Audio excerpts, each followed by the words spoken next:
On this show, we tend to concern ourselves with the little things, which of course means we usually completely neglect the big things.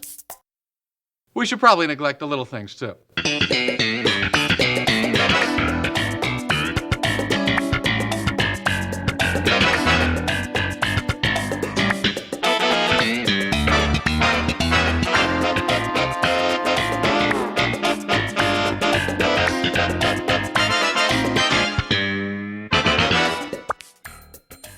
Hello, and welcome to Seincast, a retrospective on all 180 episodes of Seinfeld, being hosted by two guys who can barely run their own lives.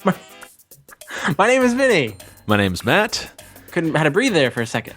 Welcome, everyone, to the Season 6 recap. So happy you joined us. Can't believe we made it this far. Vinnie? Once again. You're still in this thing? You haven't left? Yeah. The lights are still on. I'm shocked myself. Well, we're going to go over some of our favorite moments from Season 6, favorite episodes, least favorite episodes, lots of characters to talk about, and we have a ton of emails and voicemails to go through as well. But Vinnie, I wanted to just ask you overall thoughts on Season 6 of Seinfeld. What do you think? It was a good season. Just good, not great? All right, great. For me, it was a good to great season. That's how I'd rank it. There were some gems in this season, but when I look back at season 4 and season 5 especially, I would side toward those seasons over season 6. But we still had some great, good stuff in season 6. Absolutely. How about you? Well, we break down Seinfeld into threes, right? You got your highs and your lows. You got your first 3 seasons, your middle 3, and your final 3. And the middle 3, I think, will always be my favorite. I don't know if 4, 5, and 6 are going to be my first, second, and third favorite seasons. We'll wait for season 7, maybe 8. I don't know. I haven't watched those episodes in a while, but for me, 6 is my least favorite of the middle 3. I'd agree with you. Oh, God. I understand that. Does that make sense? All right. Yeah. Again, this is one of those episodes where we don't edit a lot and we stumble over our words more than normal. I slur a lot. But yeah. So shot of Novocaine, right? Yeah, you'd think. But so if we break down the 6 seasons we've talked about, I would put them in this order: 4, 5, 6, then 3, 2, 1. I would probably agree with you. I think 4 is the strongest. 5, I think, pound for pound, has more quality episodes than 6, but they're pretty close. So you could go either way with 5 or 6.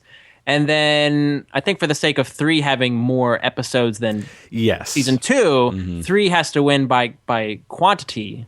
Quality is pretty similar between 2 and 3, I think. I would agree, Then you have 1. Mm-hmm. Yeah. And I always talk about loving the first third of Seinfeld, which I absolutely do, purely because it's kind of Larry and Jerry's baby. It's the baby. They don't want to take your baby away. Well, that's the baby. It's the baby. And I always say I like how grounded in reality it is, but 4, 5, 6 is when you get all the quality stuff that people have come to know as Seinfeld. So 4, 5, 6, 3, 2, 1 is probably going to be our consensus here. Well said. Something about 6, though, I didn't realize it until this recent rewatch. There are, some great episodes in there, some real heavy hitters, like a Fusilli Jerry or the Jimmy face painter. But there are some real duds, I think. And that's in Seinfeld terms, where it's still a great half hour of TV, but the series overall, they just didn't do it for me. And we'll get into those during our least favorite episode discussion. But I don't think season 5 has as many duds, as I put it. I agree. If that makes sense. It may not be the episodes as a whole are the duds. And for us, duds is like a 9 out of 10. But 9.5, 9.6. Maybe, I think in the recent weeks, we talked about certain storylines maybe don't suit our taste buds. Or weird, and that's probably weird pacing issues in some episodes. Right. But, again, if the episode's on, are we going to skip it? Probably not. Right. It's just, when you look at 4, 5, 6, this is probably a little bit weaker. Mm-hmm. Well, glad we got that out there. We still love Seinfeld for all of our listeners. Don't worry. But before we get into our top 5 favorite episodes and bottom 5 episodes, I've got like a dozen voicemails here we're going to play throughout the episode here. I figured we could just start off with the first one. This is from a guy named Joe. Joe. Hey, Matt and Vinnie. This is your loyal listener, Joe, from Indiana. Hey. I got nothing to say. Oh, thanks, Joe. Hey, that's one of my favorite moments from this season is George's voicemail. So I love that Joe is paying tribute to that. Hopefully the rest of our voicemails won't be that brief. But yeah, thanks, Joe. Great to hear from you. Hope everything's going well in Indiana, my home state. I'm hoping somebody else calls in to tell us to get it on with a bad self. We'll see. But let's get into our top 5 favorite episodes from season 6, Vinny.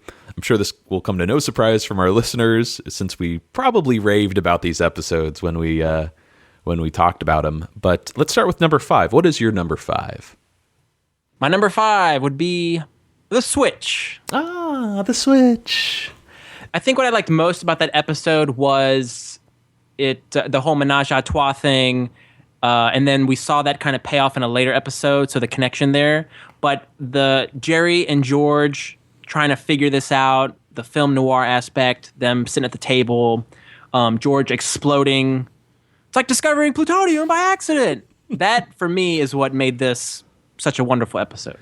Dude, it's one of the most beloved episodes of season 6 from our listeners. Like, everyone raves about this episode. I can't believe I'm saying this. It's not even in my top 5. And you call yourself a Seinfeld fan. Well, I love everything you just mentioned, but I remember during our discussion of that episode, it just wasn't doing it for me for whatever reason. I think in The Switch, it's just that storyline I like. In fact, I can't even remember what's going on with Elaine and Kramer.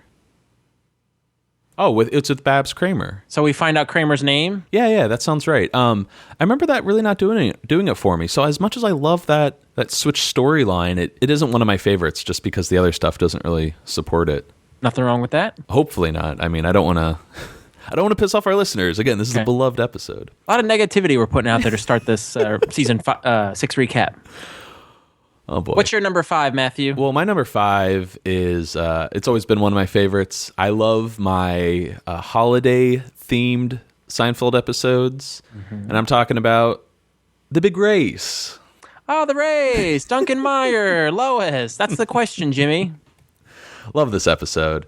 The slow motion race is just one of my all-time favorite Jerry moments. I love it to death. I love George being accused of being a communist. It is insane that he goes to Cuba at the end of that episode. Just one of the wackiest moments of season 6.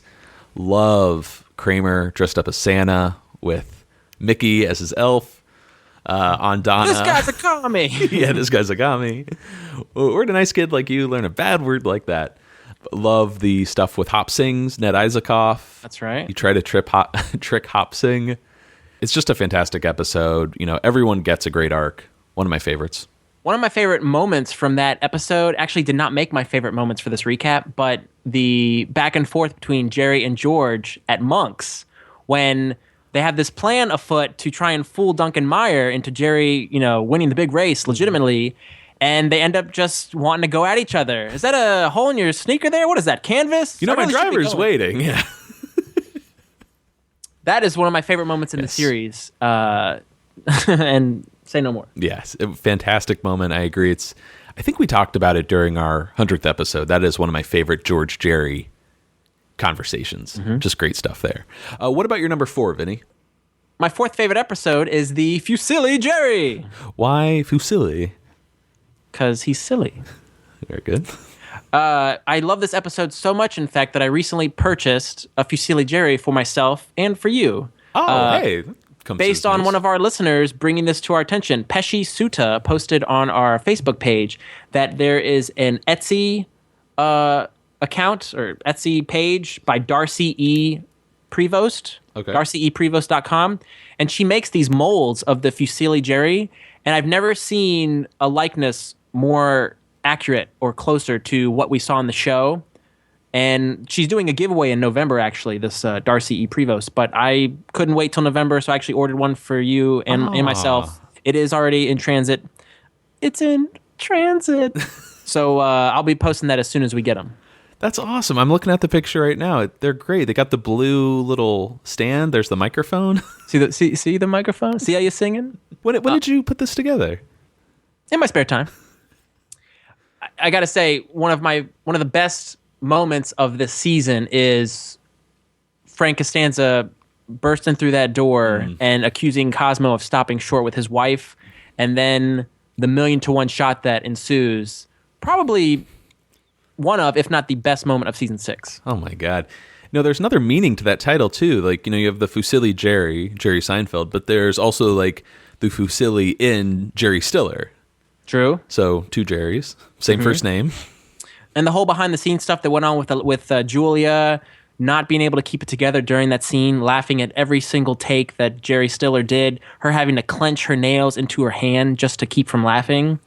And you guys heard it on the episode. Great bloopers came out of that scene. Oh, we have clips of that later on. All right. What's your number 4? My number 4 is an episode that I don't think gets a whole lot of attention. It doesn't get a whole lot of praise. I don't think it gets a whole lot of hate. It's somewhere in the middle, overlooked, and that is the Kiss Hello. Right in the meaty part of the curve. I love the Kiss Hello. I love the Jerry arc in that episode where he doesn't want Kramer to put his photo up. Kramer bursts through that door. Hey, Jerry! And then the photo we get where he looks ridiculous, to the social etiquette of having to kiss all these people hello. And then when you finally just want some space from some people, I don't want to kiss you hello anymore. You're ostracized from the community. I love that arc so much. And I think Jerry does some of his best acting in the series as a whole in that episode. Yeah, from a guy who's usually so composed, you really see him kind of off kilter when he's being accosted by these women and men in the lobby, trying to say hello to him. Not a huge fan of the Elaine storyline with Wendy and George. He had to take his mother to the chiropodist, all that stuff. But that Kramer Jerry stuff in the apartment and in the lobby is just some of my favorite stuff. We got the first kiss between Jerry and Kramer as well. What about your number 3, Vinny? Vinny's number 3, the Jimmy. Oh. Like the Switch, another beloved episode. That did not make my top 5. What can you say about this episode? You got a wonderful guest appearance and portrayal of this Jimmy character by Anthony Stark. You got Tim Watley in the episode, and then you get an appearance from Mel Torme. So all the Jimmy stuff, the third person, Jimmy's got a Becker, Jimmy and George are gonna get rich, and then the whole storyline with Kramer and the Novocaine and the drooling and wearing the vertical leap training shoes. For me, it was a home run this episode. Yeah, there's some real iconic stuff in there. And I was wondering if we were going to get some blowback, from just listeners, or at least any kind of criticism about that ending, because it's definitely one of the more controversial ones.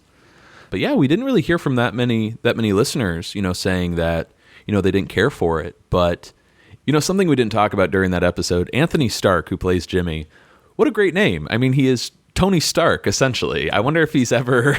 Holy shit, I didn't even pick up on that. I wonder if he's ever gotten a lot of jokes about that name. Good catch. Yeah.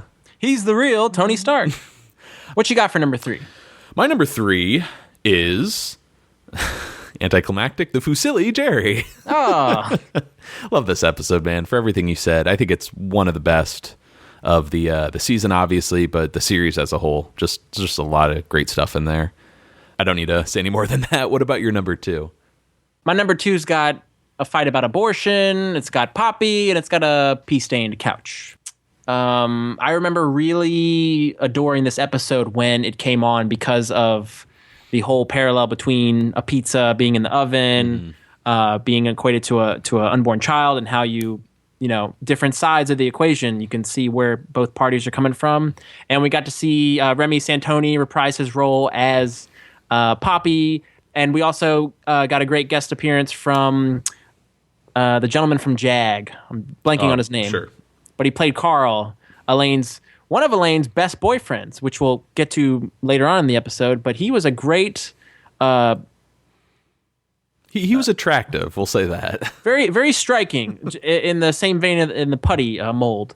But they seemed like they were going to go all the way until they came to disagreement on a certain subject. And it's kind of cool, too, with the whole pizza storyline. We kind of saw an old Kramer idea come to fruition. He's like, we're going to open up a pizza place where you make your own pie. That was really Like, you're going to see Kramer finally put one of his ideas to use. Didn't work out, obviously.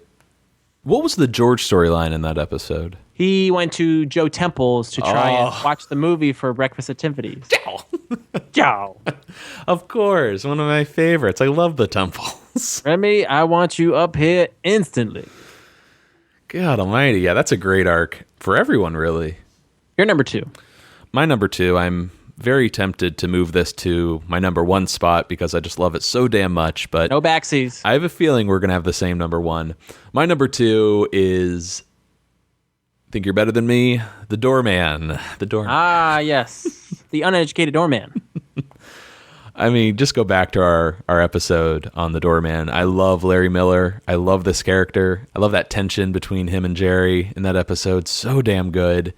And let's not forget the incredible Kramer Frank team up with the bro, the Manzier. Oh, yeah. Come on, just fantastic stuff. Elaine is sort of doing her 1940s, like, all right, go fix me a drink. Mm-hmm. Like film noir lingo. But getting back. George wants to get his father out of the house. Cushion's turned over. It turned over. Yeah. Kasha. All over the place with that episode. Fantastic. But getting back to Larry Miller as the doorman, he is one of my favorite single shot characters from the entire series. Probably in my top 5, I would say, for a character that only showed up once. You've always admired the doorman. Yeah, and I can understand why people don't like it. Totally. Like, Larry Miller rubbed me the wrong way for years whenever he played like a jerk in a movie or something like that. But the doorman, yeah, just one of my favorites. And it's kind of cool, too, to see this guy who was in the running with Jason Alexander to be George Costanza. Mm-hmm. So you're kind of seeing what could have been.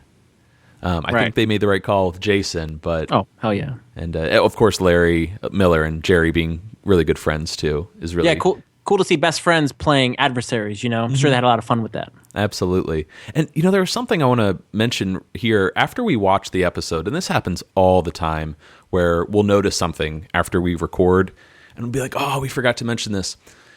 The first scene with Jerry and the doorman, when Jerry is waiting for the elevator, and he looks up, and he's just watching, the numbers move. And behind him, the doorman's reading the newspaper. He turns around and he says, how about those Knicks? And there's that whole thing. Mm-hmm. And when Jerry realizes this guy is just a jerk, he turns back to look at the elevator. That is the same shot from earlier, but it's played in reverse. Really? Yeah. And I noticed it, just after we recorded. And I'm like, oh my God, it's so weird. Because if you look at the newspaper the doorman's using, it has that weird reverse effect to it, where it doesn't look natural. I was not aware of that. Yeah, just throwing it out there. That's pretty cool. All right, what about your number 1 favorite episode, Vinnie, from season 6? Matt, you remember that thing we talked about the other day? George is into it. My favorite episode of season 6 is The Label Maker. I'm right there with you, my friend. Number 1 for me, too. This is where we get that payoff of the Menage a Trois storyline from the Switch. You got George. We learn of his love for Velvet with the what happened to the Velvet? And then you got Tim Watley regifting the label maker and his flu kiss that he had with Julia. Mm-hmm. And the incredible Kramer-Newman Risk storyline. Oh, you don't say Ukraine week. You got the great term regifting with the label Baby Junior. Dude, this is just one of the best. And kind of similar to the Kiss Hello, I feel, where not a lot of people rave about it. You're going to hear from more people like the Jimmy, Fusilli Jerry, Face Painter, but I just was blown away how much I loved this episode during our rewatch. I'm surprised Face Painter didn't make it into either of our top 5. Yeah, that is interesting that the Face Painter didn't make it, but we asked our listeners to write in via email. We got a lot of responses on Facebook and Twitter and Instagram. Everyone's favorite episode and their least favorite episode. And I copied all of them to an Excel doc, and I tallied them all up to see, what everyone's official ranking was, which episode got the most vote. And Vinnie, do you want to take a guess at which episode made number 1 from our listeners? I would imagine everybody loved the label baby. Believe it or not, that's not in the top 5. The number 1 spot goes to the Jimmy. That's a solid app. Yeah, 20% of the votes. After the Jimmy was the Race with 18% of the votes. After the race was the Switch with 17% of the votes. Then you got your face painter with 8% of the votes. Then Fusilli Jerry with 8% of the votes.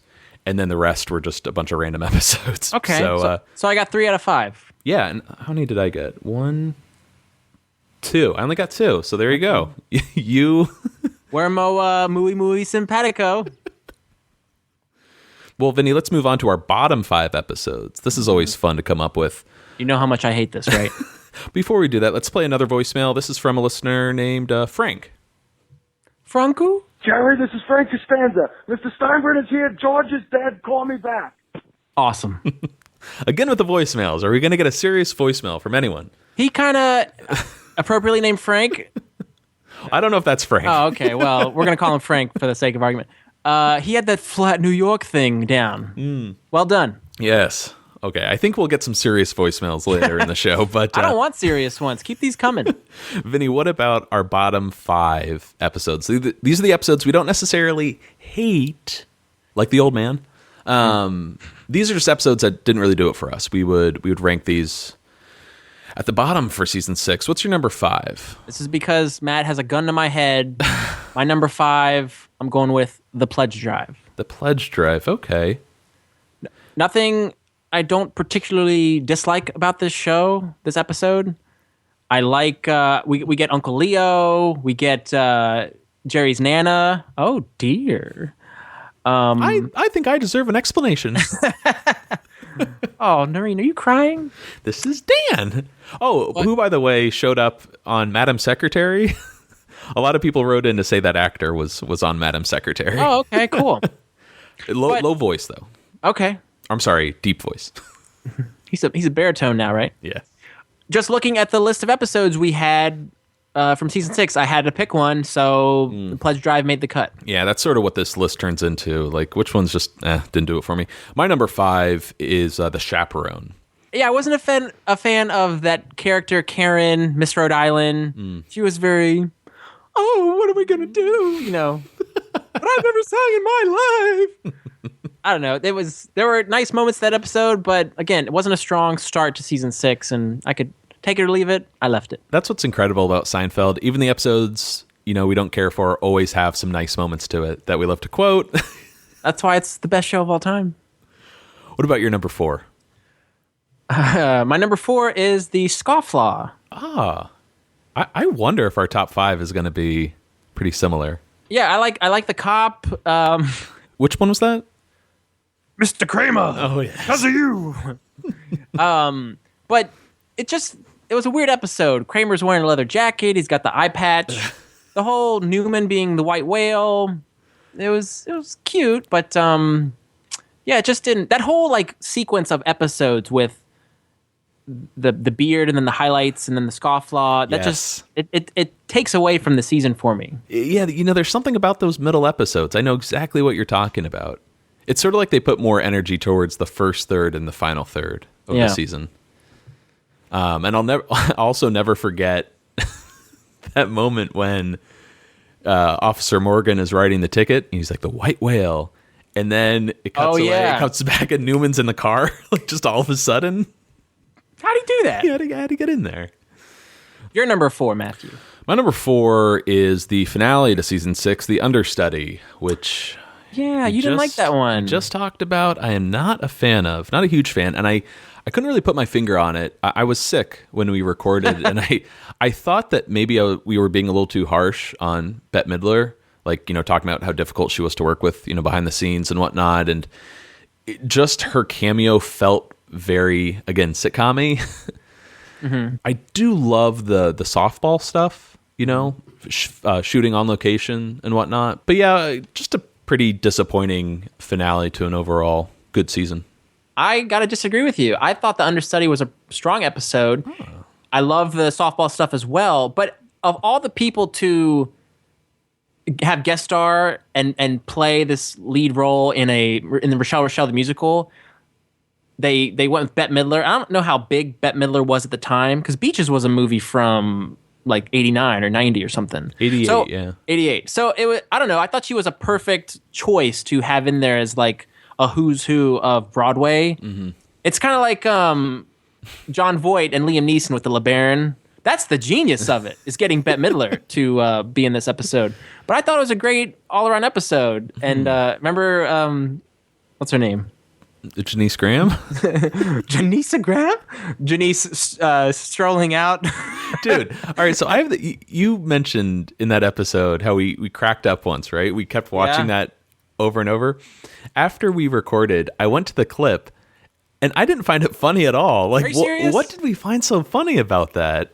She was so in the zone when she came out. Anyway, I thought Understudy was a solid episode. All right. One thing I want to add here, because we didn't mention it during the episode, there is a connection to having Bette Midler on the show. Jerry got the collected works of Bette Midler in the outing. Right. Remember? He's a fan. So what? Anyways, number 3, Vinny, what do you got? My number 3, you already discussed, The Chaperone. Okay. Anything you wanted to add? Just it felt weird, right, for a season opener? Yeah, it didn't have a grand... Like, the Understudy has a grand feeling, sending off the season. The Chaperone just feels like they're just hopping in next week's episode kind of feel. There's nothing big about it. I don't think there's any real big reveals aside from George working for the Yankees. We kind of see George starting to work for the Yankees. That's the whole polyester. There you go. Mm-hmm. But just when you look back at other season starters and then future ones, they seem more grand. Elaine also meets Mr. Pitt in that episode, but there's some setup there. It just doesn't feel as strong of an opener as we've had in the past. Like, I kind of lump the trip in with the pitch, with NBC, or the engagement, Foundation, the Mango, great episode. Yep. Yeah, just not one of the best season openers. Your number 3? My number 3 is the Doodle. Not a huge fan of the Doodle. I don't really care for the whole nuts thing. It's funny. It's kind of like a precursor to the toothbrush in the toilet bowl, which I love so much. And it's sort of like an extension of the whole Margaret Newman. She went out with Newman, somewhere in the middle, and I prefer those other two storylines for Jerry a lot more. The whole Doodle arc, like with Paula and how she doesn't care how George looks or dresses. I don't know. It just felt very confusing. And then he breaks up with her over the peach pit. Mm-hmm. Didn't really care for any of that, but I do love the fumigation. Yeah, I was gonna say you got Carl the Exterminator. I love that, and I love the Billy Mumfree stuff. I mean, again, even an episode I don't care for, there will always be some gems in there. But overall, there's something about that episode that just doesn't really add up for me. Okay, that's fair. Yeah, but what about your number 2?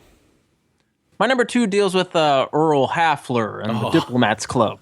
Oh man, I was it was a meh episode for me. As much as I like Earl Hafler and Kramer gambling over arrivals and departures, there was the pilot who found a problem with Jerry, and then you also had Katie, Jerry's annoying assistant. I thought the storyline was kind of cool, good idea, but I guess maybe I always see Deborah Jo Rupp as Mrs. Foreman from That 70s Show, so I didn't like her being in this annoying role. I don't know. Why am I doing this? I don't know. But it wasn't a weaker episode, in my opinion. Yeah, I think that's a fair argument, too, because that episode definitely has some, I feel like, production issues. I mean, it's incredible what they did with the whole airplane and filming at Burbank and whatnot, but that whole episode just has weird pacing issues. It wasn't filmed in front of a live audience, but they still added in the laughter and whatnot. So maybe the pacing and rhythm is off when you don't have that live audience. But that episode reminds me of like our earlier days when I would be sort of lukewarm about an episode, but you would love it. And you couldn't exactly explain why, but yeah, I think we still kind of don't see eye to eye on the Diplomats Club. You like that one? I kind of like it. I don't love it. Okay. It's not one of my favorites, but I definitely wouldn't put it in my bottom 5. You're a closet Diplomats Club fan, aren't you? Have a good day, sir. Your number 2? My number 2 is an episode you already mentioned. Really rubs me the wrong way. The Scofflaw. Just not a fan of it. Very weird. Kind of similar issues with the Diplomats Club and a lot of episodes in season 6 where there's just weird pacing going on. Afford it you will, Mr. Newman. I love that shot of Newman crying, though, when his mouth is open. It's so cartoony.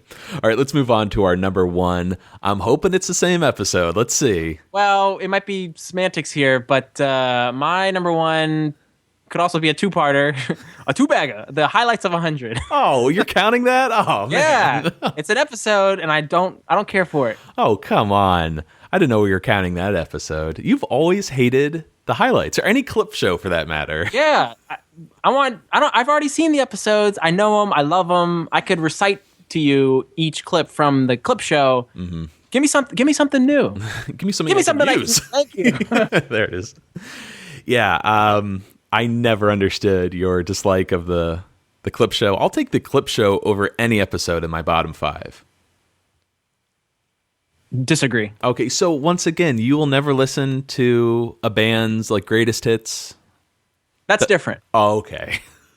Because I don't think there's a band that I adore as much as I adore Seinfeld. So the greatest hits are nice when it comes to music. Okay. I would even go this far. I'd watch The Old Man before I watch a highlights episode. I feel like we need like an air horn effect here. That's huge. That is huge. Mm-hmm. My God. Well, I don't really know if I can argue with you over the clip show because, one, I don't think it should count, and two, I don't understand. I understand not wanting to watch it, but to go so far as to hate it, that's what I don't get. Well, that's my story. Okay. What about the proper clip show, the penultimate episode? I don't want. Well, that one's nice because it has. I like the photography set to Green Day's "Time of Your Life." Classic. Yep. And there's those beautiful. I think some of them are black and white, but you have the beautiful photos that show not only scenes from episodes, but as well as behind the scenes stuff. Mm-hmm. So I still don't watch that. I'll skip that when I'm going through my watch of the series. Mm-hmm. But I actually enjoy that one solely because it's paying tribute to the past 9 years. Fantastic job at editing. Just the visuals to the music in that clip show. Mm-hmm. Whereas, yeah, you're right. The highlights of 100 isn't really a huge production number. It's really just sort of, here's what happened in case you missed it. Did any of our listeners put the highlights in their bottom 5? No one even mentioned it. So I'm the idiot? Is that what you're telling me? Not at all. But I want to throw my number one out there to see what you think of it. My number one, my least favorite episode of season 6, and really one of my least favorites from the series as a whole, is The Gymnast. Oh, yeah, you were not a fan of Katya. Yeah, there's something about that episode. Doesn't do it for me. That's the Mr. Pitt, Moland spring. Mm-hmm. Oh, yeah, you didn't like the Hitler ending, right? Hitler? Who's Hitler? Who's in that car? No, I like that ending. I just didn't like how he got there. It was just so ridiculous. All of the setups to get to this really zany ending. Yeah, but we're transitioning to the zany portion of the series. Yeah. I don't really care for Katya either. Just that relationship with Jerry doesn't do it for me. I don't like the setting of the circus. Okay. I don't like that, the clowns. But Kramer the Stone. Yeah. That's good stuff, man. And then the whole discussion of, how many dates he has to wait to break up with her because he had sex. Matt moment, biggest Matt moment of the season. I never understood that storyline. Like, I always found that really confusing. Well, I don't know how true it is, or I don't have that experience, but I like even though when we have season 6, we still have etiquette regarding relationships being discussed, and most of those plot points in this episode I do enjoy, but I understand your issues with it. Now, there is something in that episode, though, that is one of the all-time greatest moments from the series, and that's George eating the eclair out of the trash can. Yes. I mean, come on. So it's incredible. An episode doesn't do it for you, but it still has something you absolutely love. So there's some saving grace to it. What did our listeners find repugnant about season 6? Well, there was a tie for the number one most disliked episode, and I promise I did not come up with my bottom 5 after these results came in. But there was a tie for first place, 21% each, The Gymnast and The Understudy. Wow, okay. So it's funny. I only beat you by 1 with our listeners for the favorites. and you just crushed it with the least favorites. Well, there's still some other ones in here. The Chaperone got 11%. You had that on your list. There we go. The Scofflaw had 8%. That's something. So there you go. And I could not believe this. You know what episode came in at 6%? Everything else was below 6%. Mm-hmm. The Mom and Pop Store. Really? Yeah, I was blown away. John Voidcar? Mm-hmm. That Kramer's was a Nosebleeds? very common episode that people wrote in about. Wow, I'm shocked. Yeah, I couldn't believe it. You know what? They probably didn't like that electrician. Then I have to report you, or I lose my license. Sorry. I mean, the problem with these write-ins and whatnot, a lot of people will spread it across the season. So almost, not every, but almost every episode got mentioned as someone's least favorite. Which is fair. You know, but yeah, those are the top 5. Gymnast, Understudy, Chaperone, Scofflaw, and Mom and Pop Store. So, Vinny, you clocked in with 2 of those episodes. Nice. But I got 4. You think you're better than me, don't you? I think that says something about us, too, though, because you are a very positive individual. I am the cynical, pessimistic one, so maybe it makes sense we can tap into those emotions with our listeners as well. Yeah, he has a point. Well, let's play another voicemail here. This one comes from listener Dara. Hey, Matt and Vinny. It's Dara here from Brisbane, Australia. Love your work, guys. I just wanted to ring in and give you my view on Season 6. I think Season 6 is generally pretty good, but I think the standout episode for me is the Fusilli Jerry.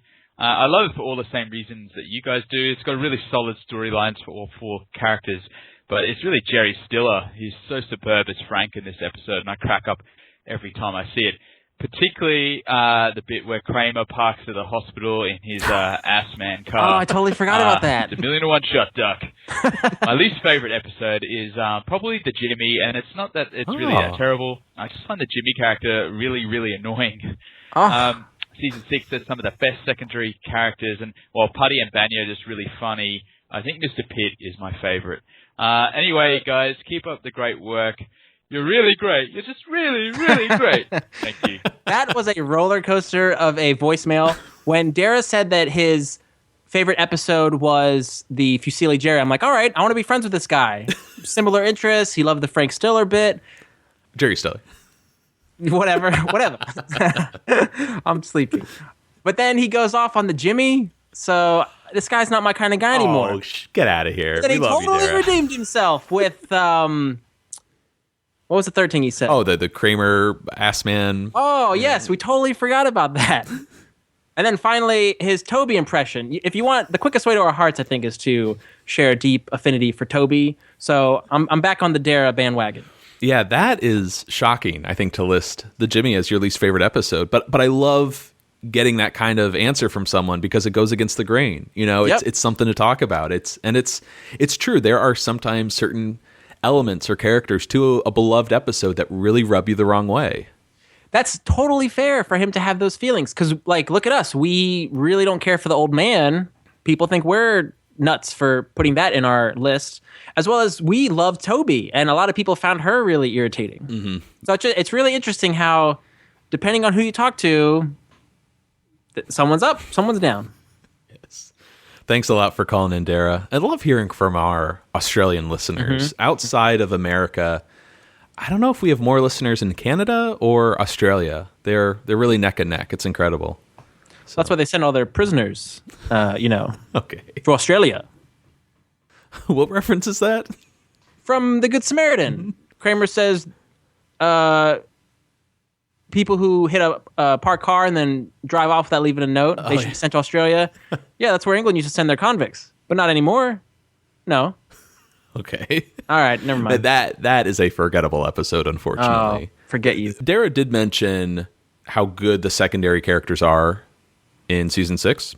Mm-hmm. This season might have the most episodes featuring secondary characters. You have your originals, your Seinfelds, Costanzas, and Newman. You know, right. They'll always be there. But you've also got an episode with Mickey, Putty, Peterman, Banya, Whatley, Steinbrenner. And I know you're like, all right, well, they all show up in the later seasons. Mm-hmm. But you also got Mr. Pitt, who we won't see again until the finale. And you also got Poppy, who we won't see until the finale. Ah, yes. You just get a lot in this season, and for the most part, they're introductory episodes for Putty and Peterman, but still interesting, I think. Yeah, that says something about season 6, that we had 4 major characters introduced in this season. Right. And it's kind of like a handoff, like a setup for a lot of great things to come.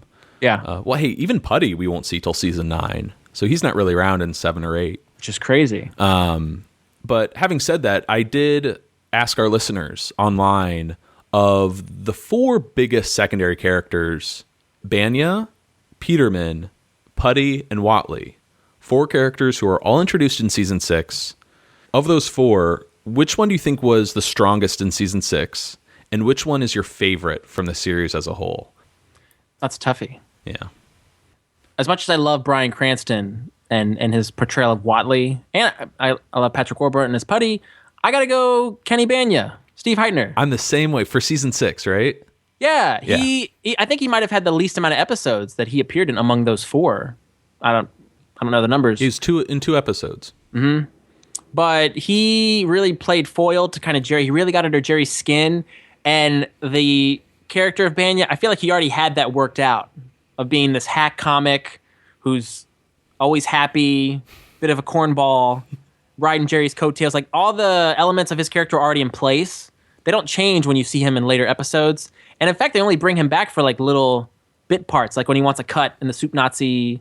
For that reason, I thought he was the best of season 6. He was probably the most realized character, when completely he was fleshed introduced. out. Whereas Peterman, he's not all there. Whatley changes every time we see him almost. Yeah. And Putty really doesn't come into his own until season 9 when he comes back. So yeah, we saw kind of the germs of David Putty's character. He wasn't quite as stupid, or he wasn't religious yet, or at least we didn't know about that. I like they use the word germ too, being a germaphobe. 7 years sober. But we saw kind of glimpses of where they were going with this character. But yeah, we didn't quite get the full the essence of David Putty until season 9. Now, series as a whole, looking ahead, of those 4, which one is your favorite? I probably got to go Putty. Yeah, it's tough between Putty and Peterman for me. I'm flashing to different moments in my head. I cannot help but think of Putty's 8-ball jacket, his fur coat, the squinting on the airplane, him fighting with Elaine and then flirting with the woman across the aisle, and then the, hey, cocktail off the speaker. Aside from the dealership, which is one of the best Seinfeld episodes, for those reasons, he's my favorite overall. Okay, nice. Well, it was just like a slam dunk when I asked people online. Everyone said Putty for the most part. I think even if you're going by season 6 standards, you could argue that Putty's the best for the face painter alone. Yeah, he stole the show in that episode. Yeah, I think Putty is for sure the fan favorite. But let's move on to another segment here, Vinny. Favorite single shot. All right, we went from secondary characters to single shot. These are characters who only appeared in 1, we'll push it, maybe 2 episodes in season 6, but that's it. Who is your favorite single shot character? For me, it begins and ends with Jimmy. I really enjoyed Anthony Stark portraying Jimmy with the talking in the third person, him not being threatened by Hank's sexuality. And I love that it gave way to one of George's character traits where he started speaking in the third person later in the series. I think that's really cool. A lot of our listeners actually wrote in saying their favorite George moment is George likes his chicken spicy, like referring to himself in the third person. Yeah. That's beloved. Right on. Well, no surprise here. I mentioned him earlier. My favorite is the Doorman. Ah, yes. Love the Doorman. I think he is better than everyone. No, I just love him to death. But do you prefer Bookman or the Doorman? Because I know you have some love for the Bookman. Bookman or Doorman. That's a tough call. I don't know if I can answer that on the spot. I'm not swearing. Okay. I won't swear. Get back to me. Yeah, I have to get back to you on that one. But do love the Doorman for sure in season 6. Now, there's another character that I think we have to mention because we love this character and we want to give him another shout out. That would be Carl the Exterminator. Yes, we fell in love with him over these past few months. And I think one of the reasons is because of that blooper we found. Absolutely. He stole our hearts when he asked all of America to please forgive him when he made that wonderful gaffe of talking about rat turds in the kitchen. Yeah, I come here all the time. You wouldn't believe the rat turds in the kitchen.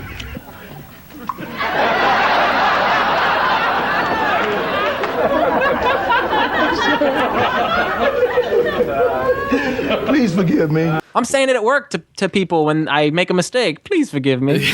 Wait, are you giving someone like the wrong medication and you're like, please forgive me? Well, not to that extent, but you know, I drop a quarter when I hand it to them, that kind of thing.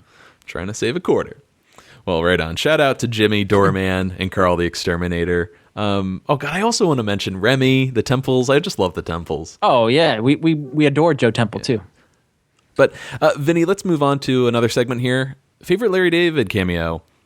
He of course shows up throughout the series. Usually his voice off screen. Yep.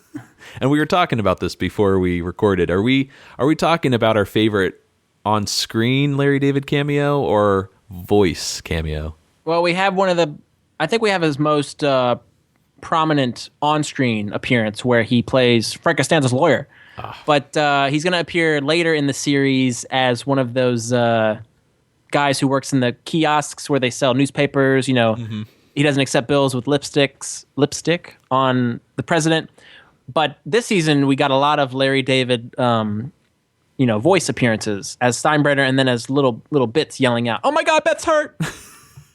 For me, my favorite appearance of Larry David this season is when Kramer and Babs are walking down the street in The Switch. Hi, Cosmo. Hey, Mr. Cloutworthy. How are you today? Couldn't be better. Hi, Lorraine. Hi, Cosmo. My mom, Babs. Hi, Mrs. Kramer. Lorraine. Yes, it's a fine day. What do you say, Cosmo? Hey, everything, my man. How fun is that for all of us to just yell out? It's great. I think we even greet like each other that way. Of course we do. In fact, my wife Liz, who you affectionately refer to as Lizmo, Oh yes. every once in a while when you're visiting, you'll be like, "Oh, what do you say, Lizmo?" She does not like it. Oh, she loves it. My favorite Larry David cameo is from, I don't know if this counts. It's from The Face Painter, but it's from a blooper. Are we going to count this? Oh, gotta count it. I hate everything I have. I really hate it. Why? I don't know why. I don't know. I wish I knew. Why don't I know? That is a solid choice. I actually forgot about that, so thank you for reminding me. You know, I actually never knew about that blooper until you told me about it. Oh, I love it whenever, with all of our Seinfeld obsession, where something can surprise me like that. Yeah, it still happens 20 years later, which is fabulous. Another blooper I want to give a shout out to is when George has to visit Steinbrenner in his office, and I think it's about the stolen equipment. And he's like, "Why would George steal from the Yankees?" And then Jason's standing there. "Why don't you come back in and try that again, George?" Yeah. He even gives him a "God bless you, George." Vinny, as we move on to season 7, 8, and 9, and Larry really comes into that George Steinbrenner role, I don't think we'll get as many cameos. Yeah. Which is sort of a shame. Mm-hmm. I mean, the early seasons are all over the place. Flaming Globes of Zygmunt.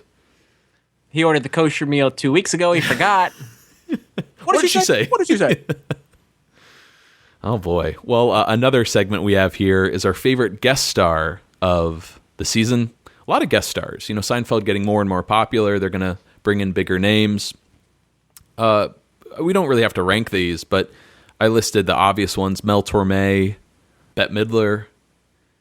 John Lovitz didn't play himself, but I'd still call him a guest star. Okay. And someone I didn't think about until you mentioned him earlier, John Voight.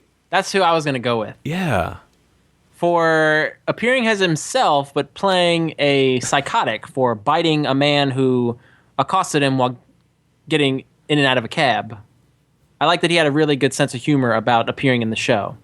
That and is one of his most famous roles for me. Oh, being on Seinfeld? Yeah. Well, yeah, you're right. Just the other month, we still don't have an answer for the story, but he was outside posing with a LeBaron and biting a pencil, and Yeah. posing with a fan. He's a good sport about it, which makes me like him even more. That is the best kind of Seinfeld cameo, where it's very brief and it's just so bizarre, like biting someone's arm. Like, you're gonna sit in a cab and you're gonna bite someone's arm. That's it. But I want to give a shout out to Mel Torme, just because he did such a fantastic job in that scene. Yeah, he really was the tops in that episode. He really was. And it's actually making me explore some of his work outside of Seinfeld, because cool. he wasn't just known for Seinfeld. I'm obsessed with these Buddy Rich, Mel Torme videos on YouTube. They're just incredible. But let's see here. We still have a lot more to go through, guys. Let's play another voicemail in the meantime. Matt, Joe Davola. Oh, this guy. I have a hair on my tongue. I can't get it off. You know how much I hate that? Of course you do. You put it there. I know what you said about me, Matt. I know you badmouthed me to the execs at NBC. Put the kibosh on my deal. Now I'm going to put the kibosh on you. You know I've kiboshed before, and I will kibosh again. I'm so glad he threatened you and not me. I'm in the clear. Always good to hear from Crazy Joe there. Oh, man. You know, thanks to our listeners, it's making me realize there are a ton of, not voicemails, but answering machine messages from the show. Yeah, you're right. We've already played 3 classic ones. I'm sure there'll be some more yet to come, but thanks for calling in, Joe. Appreciate it. Vinny, let's talk about, speaking of Joe Davola, our favorite villain from season 6. Now, I'm not sure what constitutes a villain. Yeah, this is going to be a gray area, I think. Well, let's see what we can come up with here. I listed 5 people I consider villains.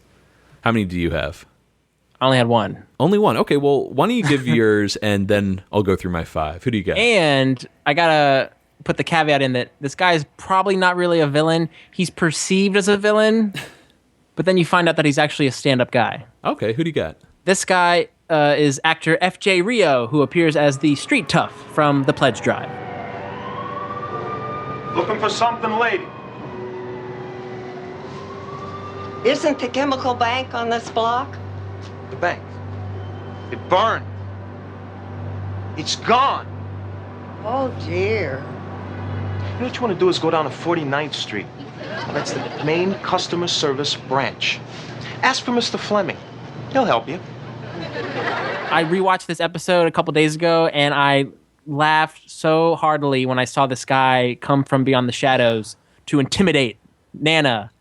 But then he was so helpful. Ask for Mr. Fleming. Oh, he'll help you. Forgot all about that. And that's actually in one of your least favorite episodes, The Pledge Drive. So something good happened after all. Yeah, God, that's a great scene. I remember you just going on and on about it. So dazzle me with your 5 villains now. Okay, well, I did not consider him. In fact, I completely forgot. So I think the biggest villain is Duncan Meyer from The Race. He's the Lex Luthor to Jerry's Superman. Right, or that other comic book character. Remember, we I don't have the listener's name in front of me, but he sent in like a comic book page. Oh, yeah. Clark Kent had a rival in high school. They were on the track team, and great parallel. Deep pull. So Duncan Meyer, I think, is at the top of that list, followed by the Doorman. I think the Doorman is a villain of sorts. Jerry described him, his plans at least, as diabolical. Mm-hmm. Now here we're getting into a gray area. What about Gary Fogel? Is he maybe not a villain, but he gets on Jerry's bad side at least? That's a tough one. Okay, your call. Forget Gary Fogel. I don't think he would qualify as a villain. What about Jimmy? Is Jimmy kind of a villain to Kramer? I would agree with that. Jimmy threatened Kramer and said he's going to get him. But let's call them adversaries. Yeah, okay. Sure. All right, Jimmy's in there. What about the pilot?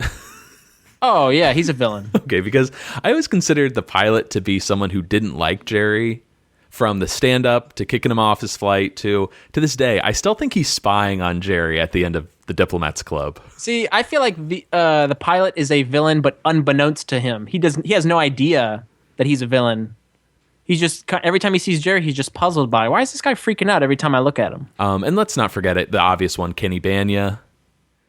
You know, I don't know if villain is too strong a word. It could just be annoying sidekick. Well, hey, I'm a fan. Yeah.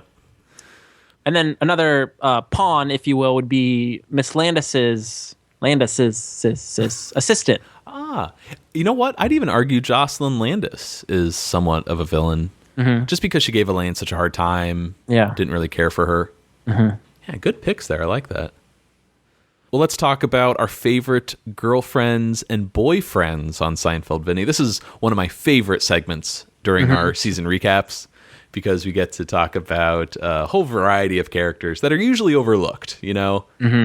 So let's talk about Jerry first. Who was your favorite girlfriend of Jerry's this season? This was a tough one because I don't have any lasting impressions from any of Jerry's girlfriends this season. So I'm going to go with a natural beauty. No makeup. Ooh, I like that. Curls. Love curls. I'm going to go with Margaret from The Big Salad. Oh, yeah.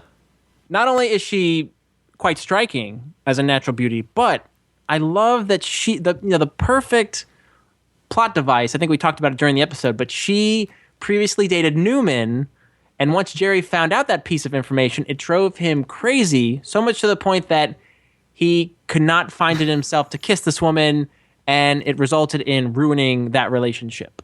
Getting thrown out of the car, one of the best shots on Seinfeld. Like a cartoon, if I recall. Yeah, it's great. Newman.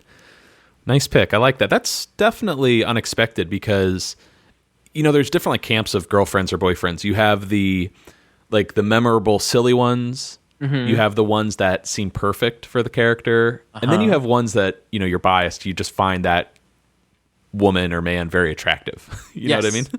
So I went a little overboard and I kind of did that. Here we go. Overachiever here.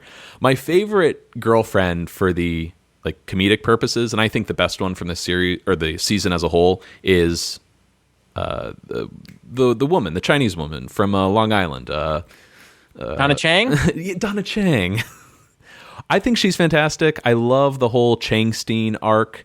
I think she's really funny, and I like how irritating she is at times because people are like, why are you saying Chang? Why are you quoting Confucius? What are you... Ridiculous. Yes, all of that. She's like my favorite comedic girlfriend. Yeah. The fact that Jerry finds her so irritating makes me find her irritating. She'd be one of my least favorites, but because she's so good at being irritating. And here's something that I found out a few weeks after recording that episode. That actress lives in the same town as I do. Get on it. Let's interview her. Yeah, hopefully I can track her down. I don't know if she's open to interviews, but maybe we can get a hold of her sometime. Maybe she became a acupuncturist. Hey, maybe.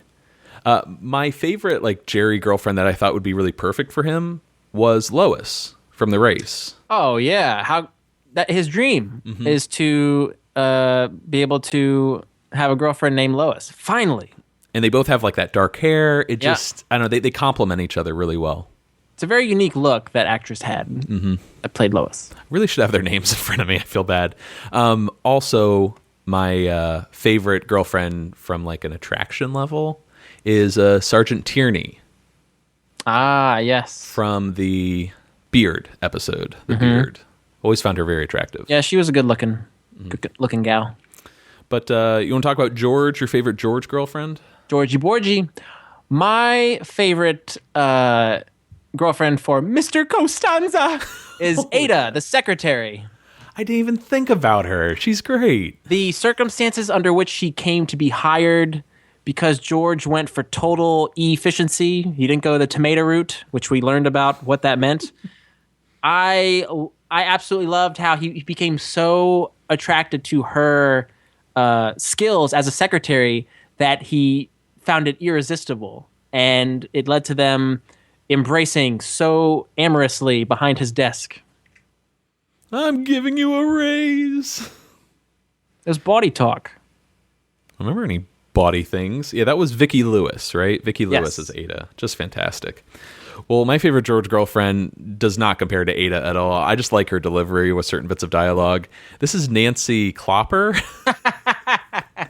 from the, help me out here, the Fusilli Jerry, I think, with a move. Yeah. I think that's the right episode.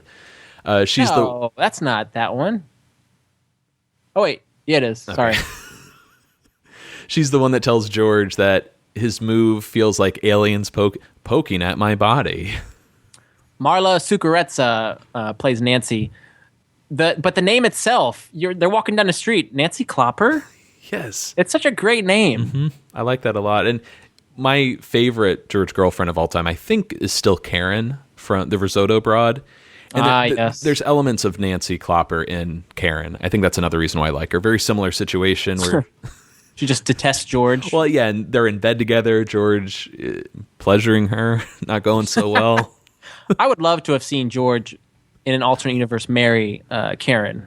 Oh, I thought you were going somewhere else with that. No. I think that would have made for just great sitcom fodder to see them two just bickering and her just hating his guts. But alas, it was not meant to be. I want to give a shout out to Sienna. I think that's a girlfriend of George's that, they could have worked out together. Similar to Lois or Jerry, I didn't find her all that bright. But she was okay for me. But the whole, story that we learned of her possibly being his fiance, that was really interesting. Mm-hmm. And this is so boring. I always found Bonnie kind of cute from the label maker. I don't know. She had like a Patricia Arquette thing going on, I thought. Well, she had like a really delicate sensibility, very fragile. Yeah. I just found her cute. I don't know. Oh, okay. Elaine had an incredible roster of boyfriends this season. Usually she doesn't have, interesting guys in her life. They're usually kind of dull, except for your Tony the Mimbos or Joel Rifkin, the serial killers. Oh, love him. But this season, dude, I don't know if we can count these people. Watley, Putty, Jimmy, she kind of dates. Carl, yeah. So who's your favorite Elaine boyfriend? Well, because you classify him as a boyfriend, I'm going to have him sweep all my male awards. He's like the JLD here, but I'm going with Anthony Stark again as Jimmy. Oh, there you go. Nice. Not because he was a great companion for her, because I think Carl made a better fit for her, and then Putty is like her bizarro soulmate, But I just love Jimmy, so. There you go. I think like Putty and Watley shouldn't be on the table because Putty and Elaine are destined for each other. Mm-hmm. And I don't know, Watley's such a big character. I don't think he should overlook some of these smaller boyfriends. Right. So shout outs to them. But my favorite Elaine boyfriend was Ned Isakoff. Oh yeah, I forgot about him. Just really funny delivery. You got me blacklisted at Hop Sings. Mm-hmm. Also, he doesn't seem to be like that nice of a guy. Yeah. Yet Elaine is just really into him. Are you a commie? Why don't we do some shirt shopping? Out of the question. Yeah, why is she with this guy? I just like his acting. What about your favorite Kramer girlfriend? Food! I am going with Hildy from The Soup. My number one as well. She what does she have, like 5 lines? But the way she just comes back at everybody when they're at Reggie's. Cheese is good. What kind? Well, I was talking about, I'll just have a cup of decaf. We have Senka. Oh, there you go. We don't have big bowls. She was great. Did Kramer have any other girlfriends this season? He did. I'm not sure how far he got with most of them. Does Wendy count with the 50s hairdo? Yeah, they went on a date because once she changed her hairdo, it went sour for him. Give her a shout out. And I don't know if this counts as a girlfriend. They might have just hooked up a few times, but Sally. This is Sally. Yeah. Hi. Does that love that spin? Love the model walk she does. Yep. Yes, this is the plus size girlfriend that Kramer picks up. She has what he's looking for. Mm-hmm. But all in all, I didn't find the girlfriend boyfriend selection all that interesting this season. Yeah, I guess it wasn't the greatest pool of candidates that we've had in the past. Yeah, but still some great guest stars. I think we mentioned all of them here, but I think the boyfriend girlfriends of past seasons have been a lot more entertaining. Mm-hmm. Let's move on to one of our bigger segments here. This is our favorite character moment. We each picked a favorite moment, and we'll have a clip to accompany it. Let's start off with Jerry. Vinnie, what episode is your favorite Jerry moment from? I think this Jerry moment is kind of a subtle one, and that's why I like it.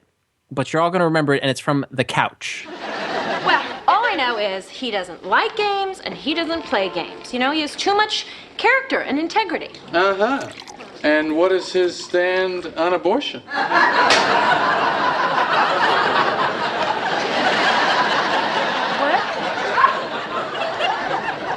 What is his stand on abortion?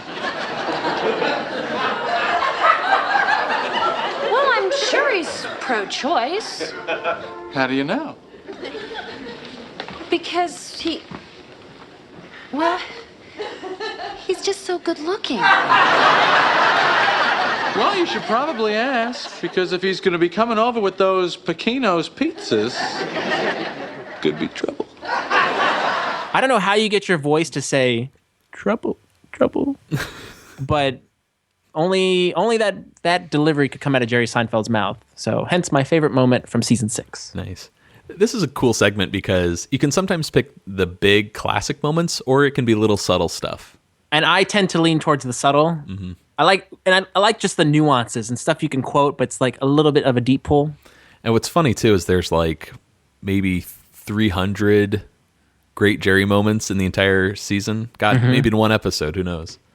So the fact that we're picking one, I don't know really what this says, but I'm sure I forgot about 295 of them, but this was the one that kind of came to mind. Nice. Well, as much as I love the Doorman, I go on and on about that episode. My favorite Jerry moment is from The Beard. What's your name? Jerry Seinfeld. What is your address? 129 West 81st Street. Did Kimberly steal Joe's baby?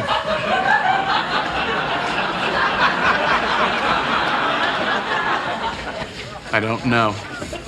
Did Billy sleep with Alice's best friend? I don't know. Did Jane's fiancée kidnap Sydney and take her to Las Vegas? And if so, did she enjoy it? I don't know. Did Jane sleep with Michael again? Yes! Yes, that stupid idiot! He left her for Kimberly! He slept with her sister! He tricked her into giving him half her business, and then she goes ahead and sleeps with him again!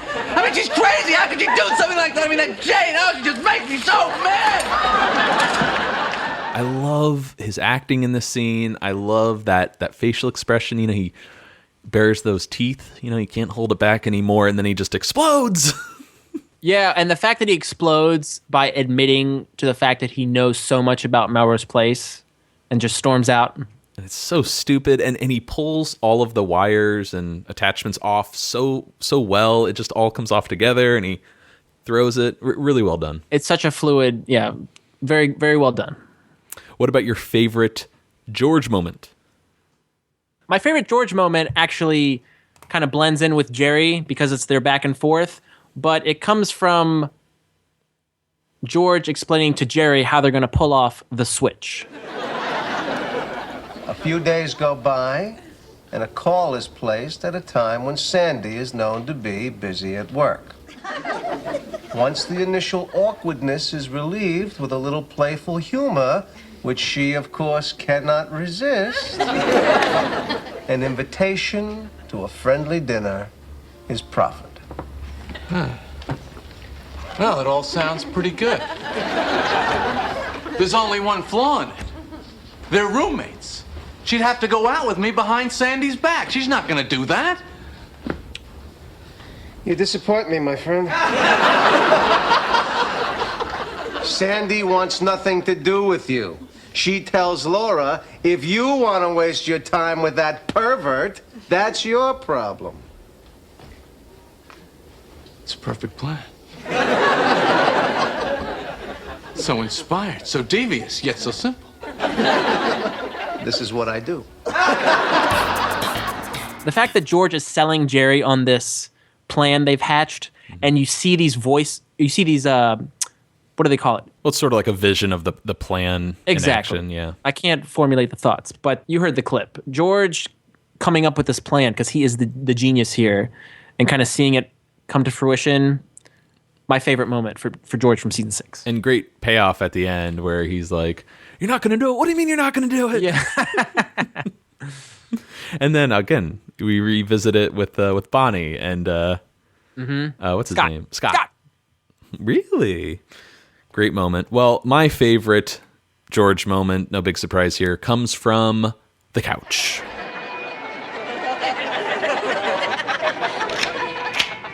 I'm home. Hey, honey. Hi, Mom. Hi, baby. Hello. Breakfast at Tiffany's? Yeah. Well, I just came back from Angela's. It's not looking very good for Duncan. Oh, that's too bad. Yeah, the doctor thinks it's just a matter of time.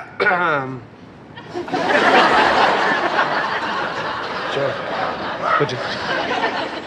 Poor guy, I hate to see him suffer like this. Yeah. You know, I'm sorry. I hate to be one of those people, but we're right in the middle of this thing. I can't hear. Who are you?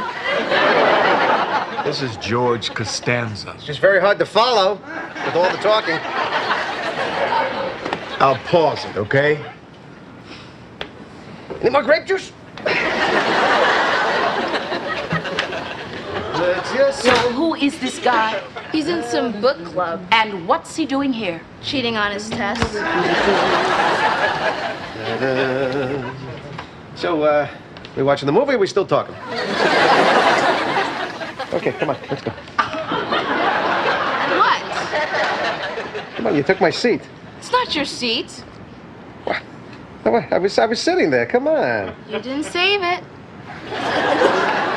I had the arm, Joe. What's the difference? Well, I was very comfortable. I got my nuts here. This is my couch. All right, come on, scooch up. Hey, Wait, come on. Scooch up. Stop being like a juvenile. Look what you did! You got pictures all over our couch. You ruined our couch. Joe. I just love this situation so much. I go on and on about it. Joe, I got my nuts here? Come on. And the fact that George is fighting with a young girl, it's just such a bizarre situation. Come on. He didn't save it. You don't really see George with kids all that often. You've got Ben. Ben under the table. He's sucking down equal packets. And then is it Joey in a later episode? Oh, you're not staying with us, Four Eyes. And we know what happened with Russell Dalrymple's daughter. So yes, yikes. What about your favorite Elaine moment? My Elaine moment tends to be more of a classic, and that would come from the beard. Do you see the irony here? You're rejecting somebody because they're bald. So? You're bald! No, I'm not. I was bald. Elaine.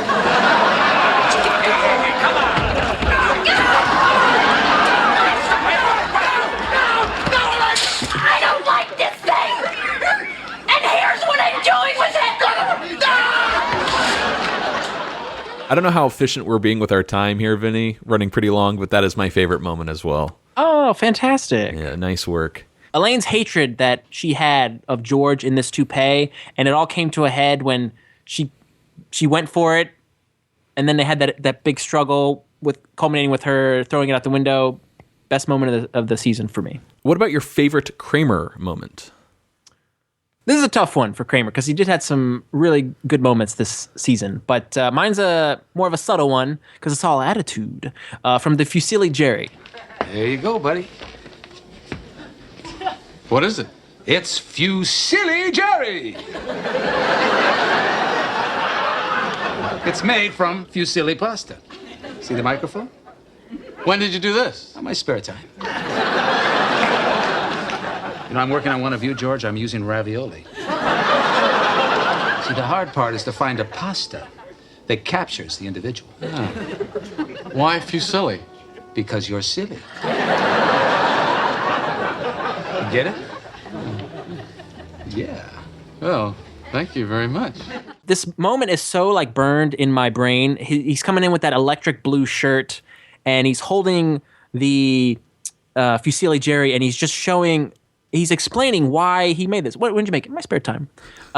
It's just a great little moment from the Fusilli Jerry episode. And it's kind of a slow conversation too. Michael puts these pauses in my spare time. Yeah. Pause. So good. Excellent pick. Well, I'm going with something that's a little more obscure similar to your Jerry moment, my favorite Kramer moment comes from the mom and pop store when he and George are kind of leaning out the window watching all of the Macy's Thanksgiving Day balloons get inflated. These are the balloons? Big deal. All I see is Woody Woodpecker. You got a problem with Woody Woodpecker? Yeah, what is he, some sort of an instigator? That's right. He's a troublemaker. For as long as I've known you, there's another one of those lines that you have always loved to quote. That's right. He's a troublemaker. Love that. That's a good one. And his voice is so low, too, in there. He's a troublemaker. Anyways, love that moment so much. Want to talk about some of our listeners' responses here. The most popular one for Jerry was anything with the doorman, and something we haven't brought up yet, the whole Mendy's soup arc, you know? Soup is a meal. I mean, that's huge with a lot of our listeners. A lot of people mentioned the race itself and the lie detector. For George, everyone talks about, this is actually all over the place. And if you look at these graphics I created, I put them on Facebook and Twitter and Instagram of sort of the highlights, our characters', biggest moments. George has a ton of moments, and so does Kramer. Everyone said it's impossible to pick our favorite one. Yeah. So we got a lot of responses for George, like the toupee. For Ada, I'm giving you a raise. The John Voight car, come on. Eating the Snickers with a knife and fork. Yeah. Again, George likes spicy chicken. For Elaine, it was pretty obvious, though. She didn't have as many big moments as Kramer or George. And without a doubt, I'd say 80 to 90% of people picked the one we did, throwing that toupee out the window. Yeah. But they also mentioned buying socks for Mr. Pitt. That was going to be my runner-up, was her... what do you want? I want the sock. Also, when she's on the phone, she thinks she's on the phone with, is it Dan? I forget who, but it's Nana. She's like, why don't you drop dead? That's a good one, too. Also holding her breath as she runs through the fumigated apartment. Now with Kramer, without a doubt, the biggest response was anything to do with Ass Man, Oh, yeah. Cosmo Kramer, proctology. That was the big one. But people also mentioned, a lot of people actually mentioned this. This was a close runner-up, selling clothes to Banya. Yeah, because you see him in his boxers with his wallet tucked in his waistband. He's stuck in the dressing room. Jerry, come on. Yeah, that was a big one. But also want to give shout-outs to the whole Mel Torme scene. The Santa Claus stuff with Mickey. Risk with Newman, and apologizing to Barry the monkey. So, oh yeah, I mean, just goes to show we're not able to talk about all these moments here. I think George and Kramer just had a fantastic season of their moments. And if anyone wants to check out those graphics, they're again on Facebook and Twitter and Instagram. Hopefully, we got one of your favorite moments, but I think you'd need to include maybe like 100 screen grabs for each character for this season. Just a really solid season. You couldn't make that happen, Matt? In my spare time. All right, Vinny, let's talk about our favorite stand-up from season 6. What episode is your stand-up from? My favorite stand-up is an oldie, but a classic, and it comes from The Chinese Woman. I think the thing I admire most about the Chinese is that they're hanging in there with the chopsticks. Because if you think about it, they've seen the fork by now. I'm sure they've seen the spoon. They're going, yeah, they're okay. We're going to stay with the sticks. I mean, I don't know how they missed it. Thousands of years ago, a Chinese farmer gets up, has his breakfast with the chopstick, goes out and works all day in the field with a shovel. Hello? Shovel? Not going out there plowing 40 acres with a couple of pool cubes. One of Jerry's all-time best bits. It appears on his I'm Telling You for the Last Time album. Everybody knows this one. And it's so true. Like, chopsticks are still used today. In fact, I think they're preferred when one is eating sushi or some other type of Asian cuisine. That visual he creates, It's not like they're... plowing 40 acres with a couple of pool cues. Pool cues. Love that. It's such a great visual, too. Anytime Jerry can put that image, or an image in my head, it's great stuff. And the routine is so worked out, again, because it's so polished and it's one of its classics. Hence... why it's my favorite. Nice. What was your favorite stand-up of season 6? Well, I don't know if this is a classic. I don't know if this appeared on I'm telling you for the last time, but I just love the point Jerry is making with his stand-up. This is from the label maker. Loyalty to any one sports team is pretty hard to justify. Because the players are always changing, the team can move to another city. You're actually rooting for the clothes when you get right down to it. You know what I mean? You are standing and cheering and yelling for your clothes to beat the clothes from another city. Fans will be so in love with a player, but if he goes to another team, they boo him. This is the same human being in a different shirt. They hate him now. Boo! Different shirt! Boo!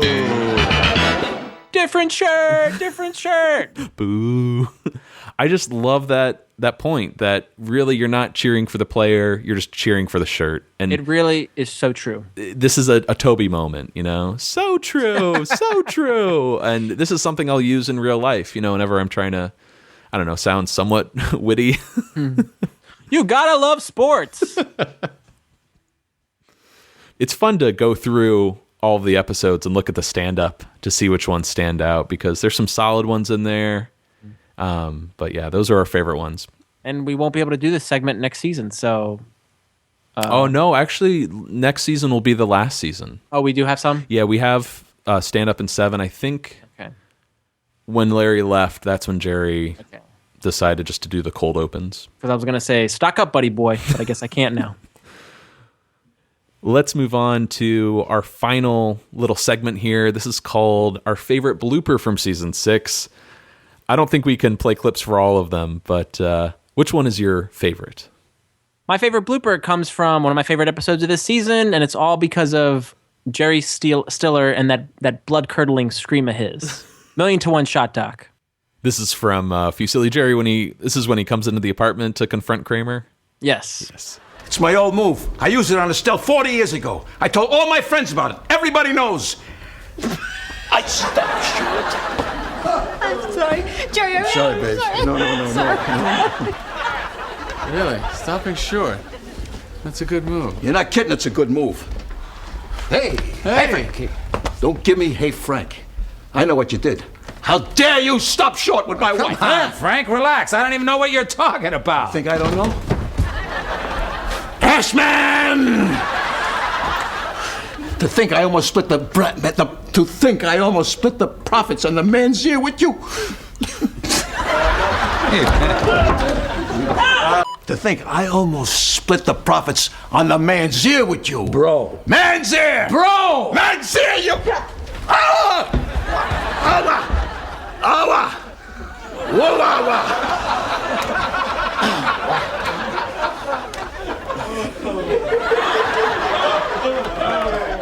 Bro! Man's ear! Bro! Man's ear, you mother...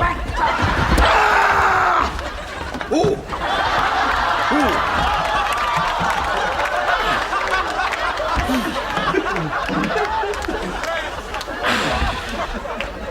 Hey, what happened to Fusilli Jerry? The visuals are so good. Everyone should watch that clip on YouTube. Especially to see Jerry and Julia just cracking up. They fall on the floor. And Frank, God, the names are so interchangeable for me, but Jerry Stiller is so cute on the floor as he's going, ow, ow, ow, ow, ow, ow, ow. And he's trying different ways after each take. It's just a thing of beauty. I wonder if they ever could use that take where he's like, you and then he cuts himself off. Yeah. Maybe went a little too far for NBC standards. Well, my favorite blooper comes from the couch. Well, Julia laughing always gets me going. I love that. But it's Jerry's delivery when they're sitting down for dinner. I could have stayed home and ordered pizza from Bingo's. Bingo's. Funny name, isn't it? Hilarious. Bingo's. Yeah, Bingo's. Don't do this, you. Yeah, Jerry is antagonizing her while they're working. Stop it! It's really cute when they play like that. I think that's my favorite blooper scenario when not only is Julia laughing, but Jerry's kind of irritated. Because you don't see him get mad. I want to see you get mad. But I get peeved.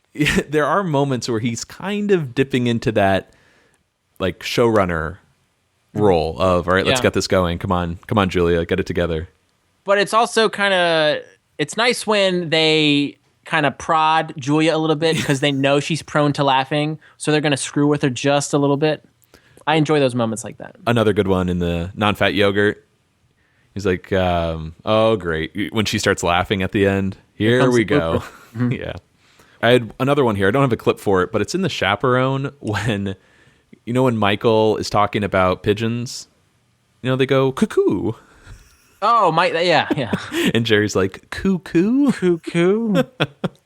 And he's like, do it again. He's like, I can't. Yeah, I like that one a lot. But if you haven't already, we talk about it all season. Check out the blooper reel. There's a link in our show notes.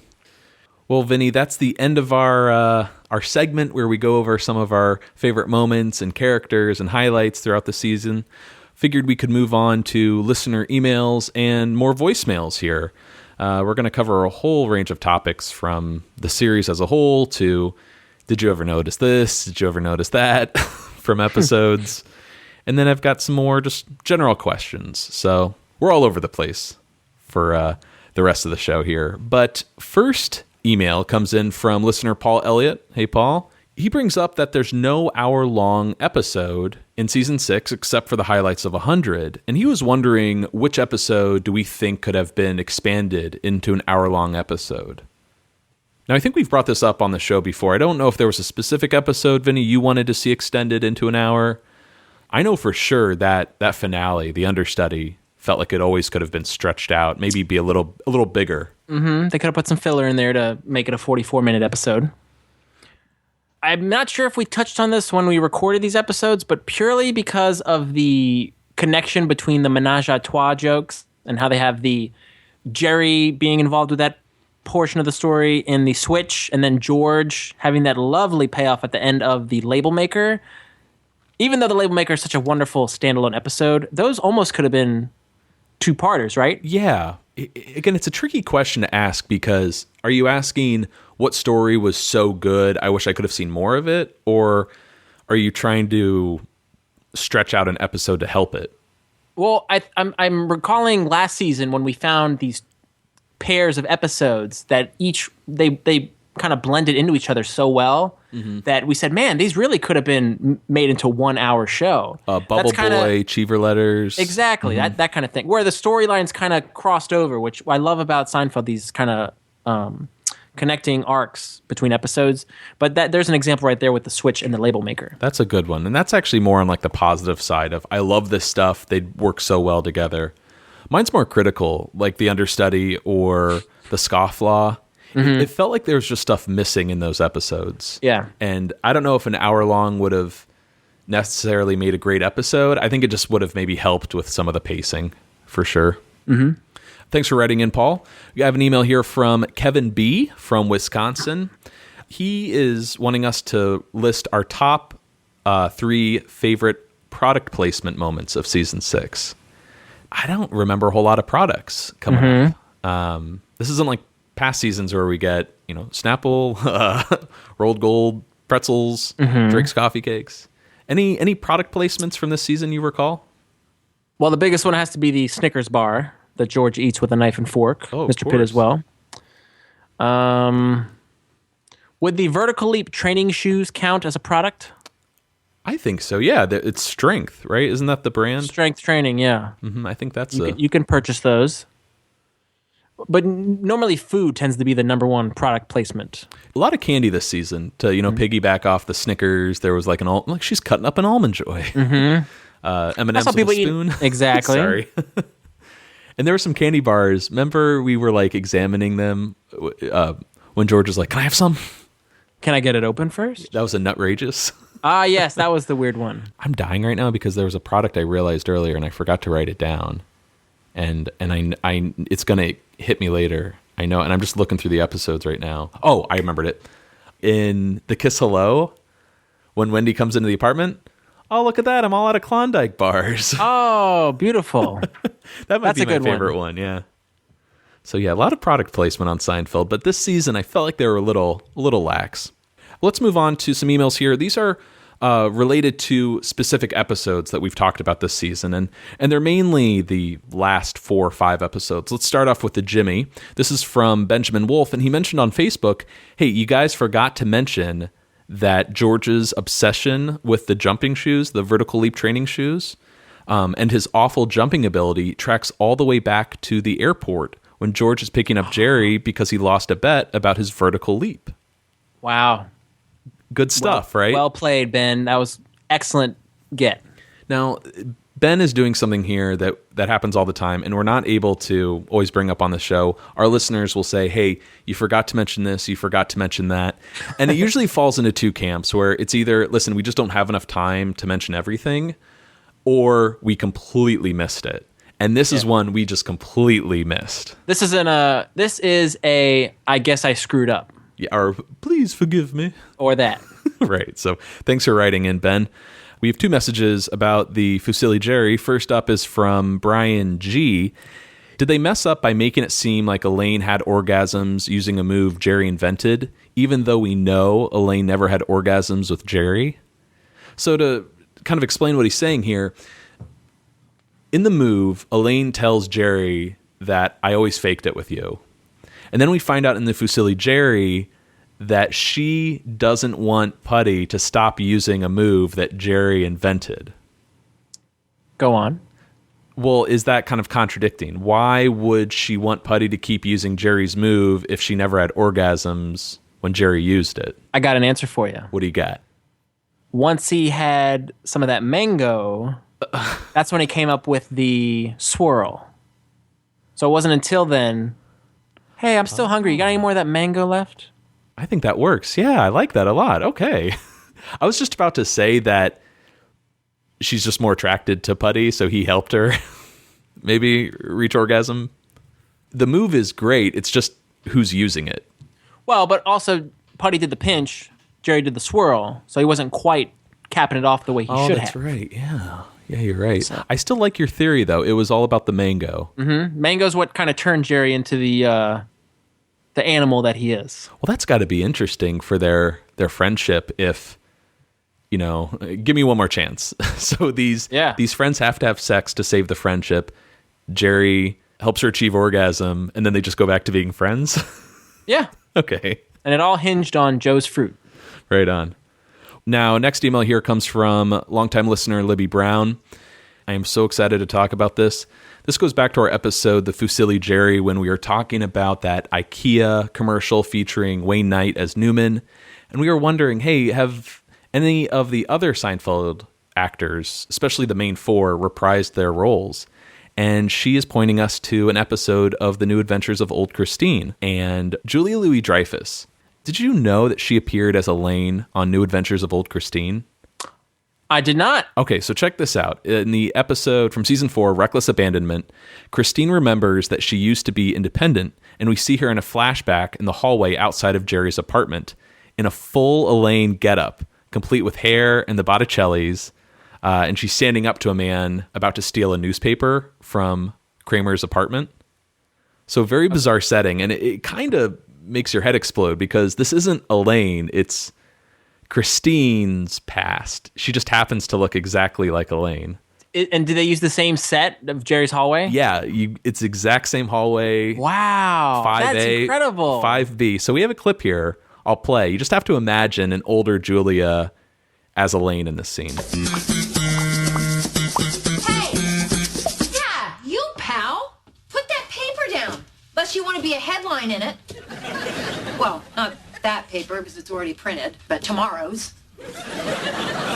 Just go! Hey, this isn't my paper. This isn't my apartment. What floor is this? Well, that's a shame. Wow. Isn't that weird? I'm speechless. That really warms my heart. I had no idea that existed. And to see her kind of reprise that character as a tribute, I think, to her past as Elaine. It's kind of like an inside joke or a meta joke for that show. And I love the the little bass line that's kind of off. Oh, that is, what a pull. That's great. Mm-hmm. Really cool stuff. Thanks for sending that in, Libby. We'll include a link in our show notes, of course, any visuals or clips that we play. We should also mention that, Julia did appear as Elaine on SNL back in April. Mm-hmm. So it's kind of weird to see. We have the 90s Elaine, we have like mid-2000s with Christine, and then like mid-2010s. Yeah, all with that same wall of hair. It's kind of like every 6 to 10 years you see Jay and Silent Bob in a new Clerks movie. Yeah. It's the same with Elaine. It's very bizarre when the hair and the outfits are the exact same. But I gotta say, JLD, that girl doesn't age, so they're still fantastic. Oh God. Is that what Henry Winkler says on I don't remember. They still look great. Well, let's move on to the Diplomats Club. First up, we got a voicemail here. Hello, Seincast. This is your fan, Rose, calling from Portland, Oregon. And thinking about season 6, it was a really great season, but there's one really stupid thing that's always annoyed me in the episode The Diplomats Club.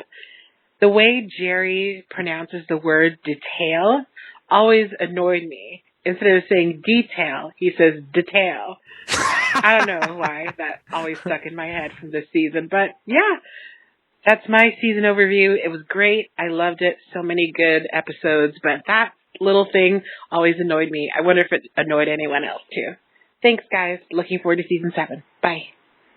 Oh, that was really sweet. I always picked up on road is a major detail. It didn't irritate me, but it's funny that she picked up on that. Yeah, it's really sweet. And I believe this is the same Rose who has been a longtime listener. She always picks some of the best obscure quotes whenever we post a picture or screen grab. She's one of the biggest Seinfeld fans out there. She knows what's up. Now, getting to her question, I love these little things that annoy people because I think we're the same way. Did this ever bug you? No. In fact, I like when the actors mispronounce things.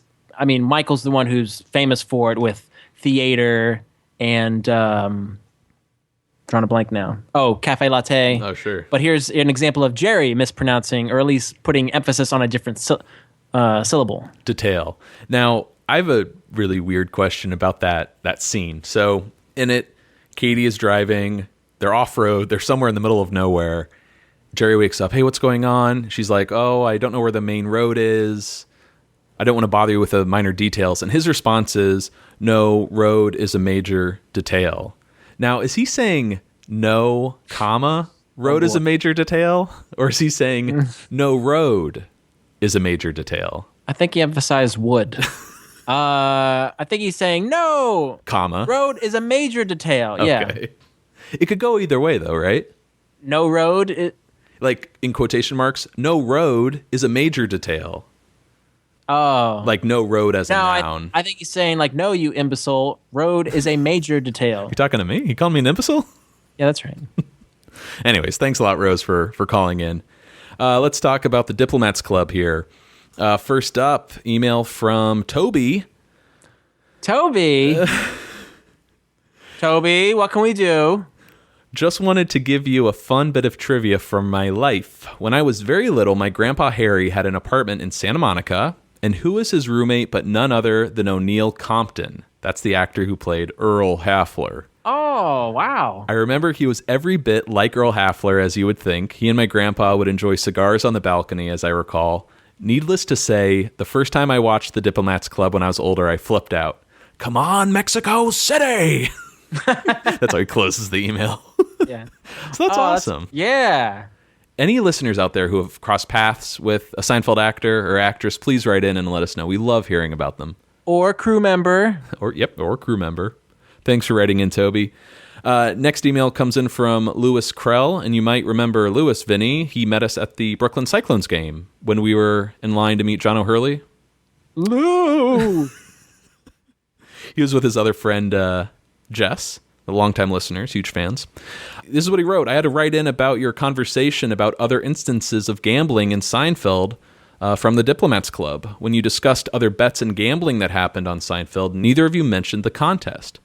perhaps the most famous and certainly one of the best episodes of all time, entirely about gambling. The most obvious, yeah. It's kind of right in front of your face, but we didn't step back to see it. Yeah, and I don't know if that's one of those moments where we either were being stupid or we thought that goes without saying.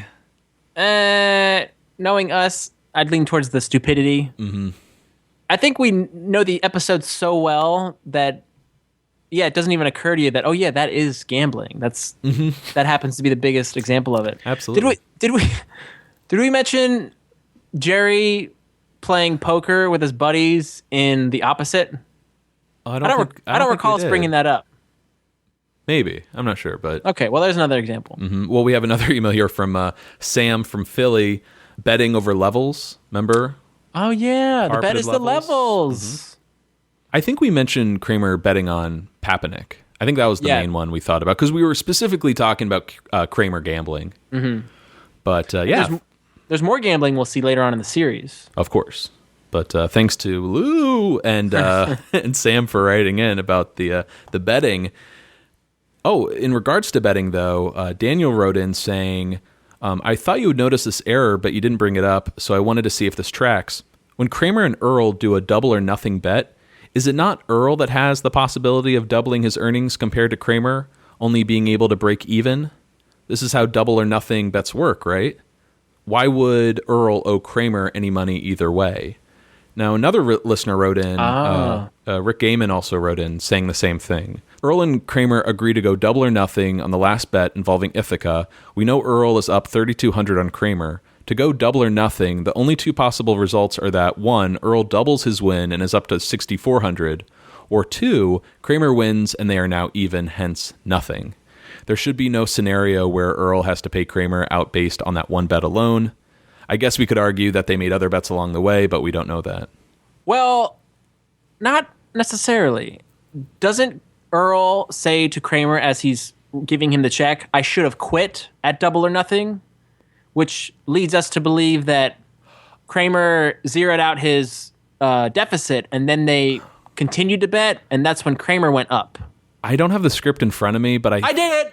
I'm the champion! I think he might have explained this plot hole. Yeah, that dialogue is vivid in my brain, so I'm very confident that's what it is. So I guess that's one way that we can explain it. I should have stopped at double or nothing, or he could have meant I should have never made that bet.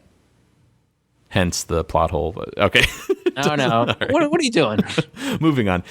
Rick also wanted to add here, in the scene where Jerry is with the model and they look out the window to see the pilot, what flight is this? Presumably it's Jerry's original flight from Ithaca. What other plane would the pilot be flying? Are we to believe that despite getting off the plane, renting a car, driving, putting the car into a pool, Jerry still arrives at the airport ahead of the plane he was supposed to be on?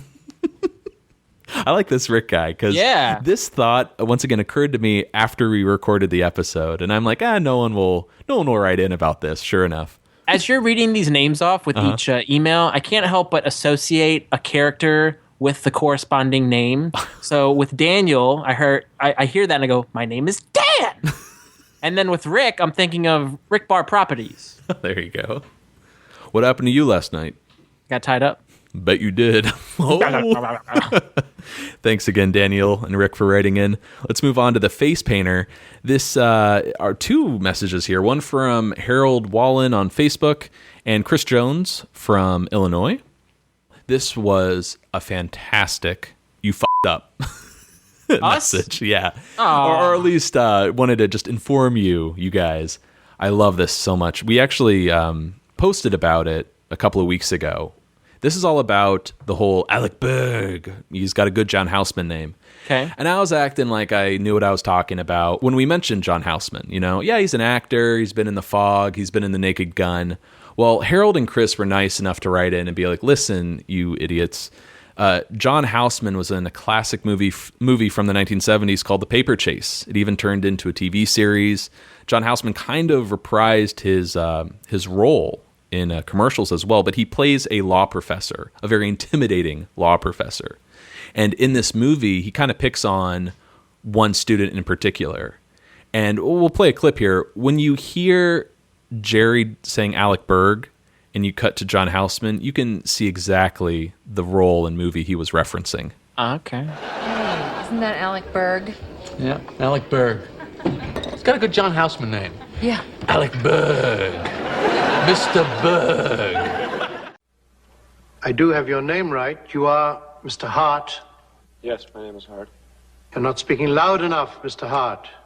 Will you speak up? Oh, he's a bit of an ass, isn't he? Mr. Hart, you're still not speaking loud enough.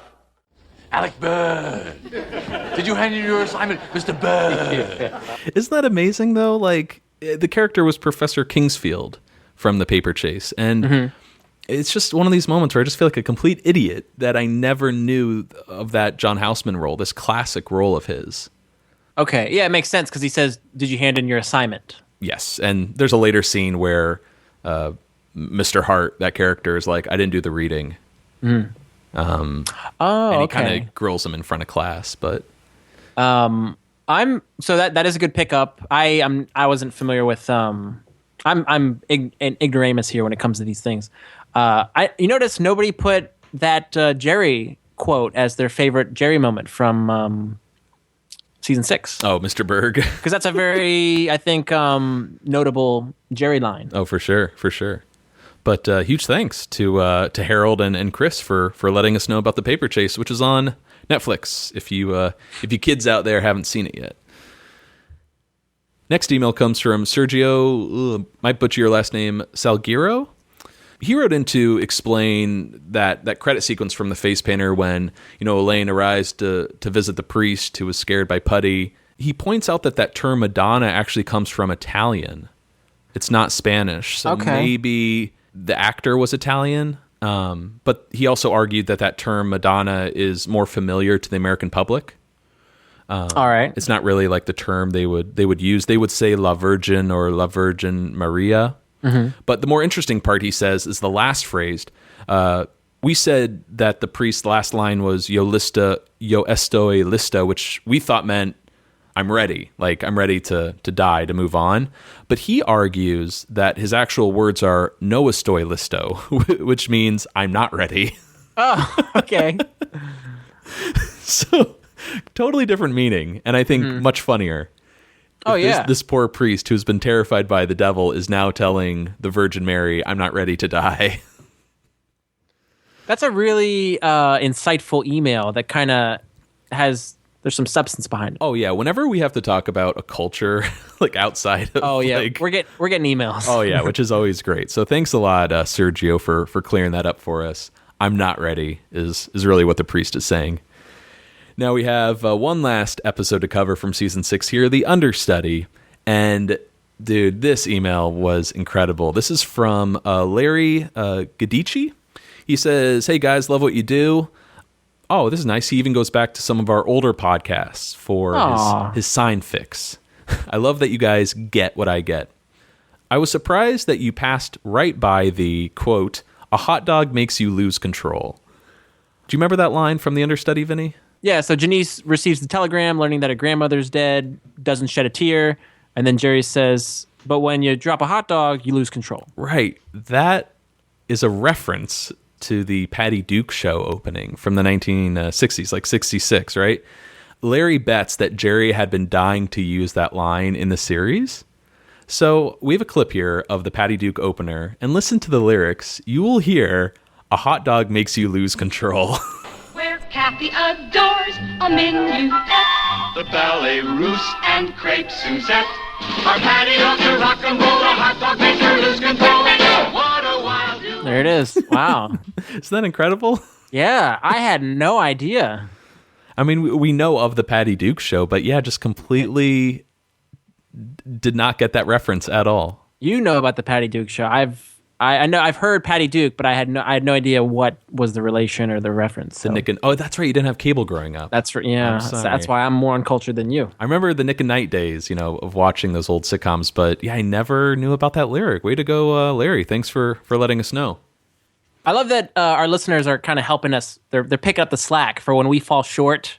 They're gonna kind of get us across the goal line with good stuff. And we'll mention this again at the end, but if anyone's made it this far into our recap, If we could get more voicemails from you guys, that would be the best, because not only can we play them on the show, but we can talk about it, which is always so much more fun than responding to it via email. So if anyone's able to leave us a voicemail kind of explaining a joke we missed or a reference, we would really appreciate it. Last email regarding the understudy comes from Mike Weiner on Facebook. You might appreciate this, Vinny. He listens to other podcasts at 1.5 speed, but not ours. He savors it at normal speed. Wow, that's quite the compliment. I'm touched. You ever listen to a podcast sped up? I can't do it, no. In pharmacy school, we had our lectures online, so we're able to speed them up to 2x or down to 0.2.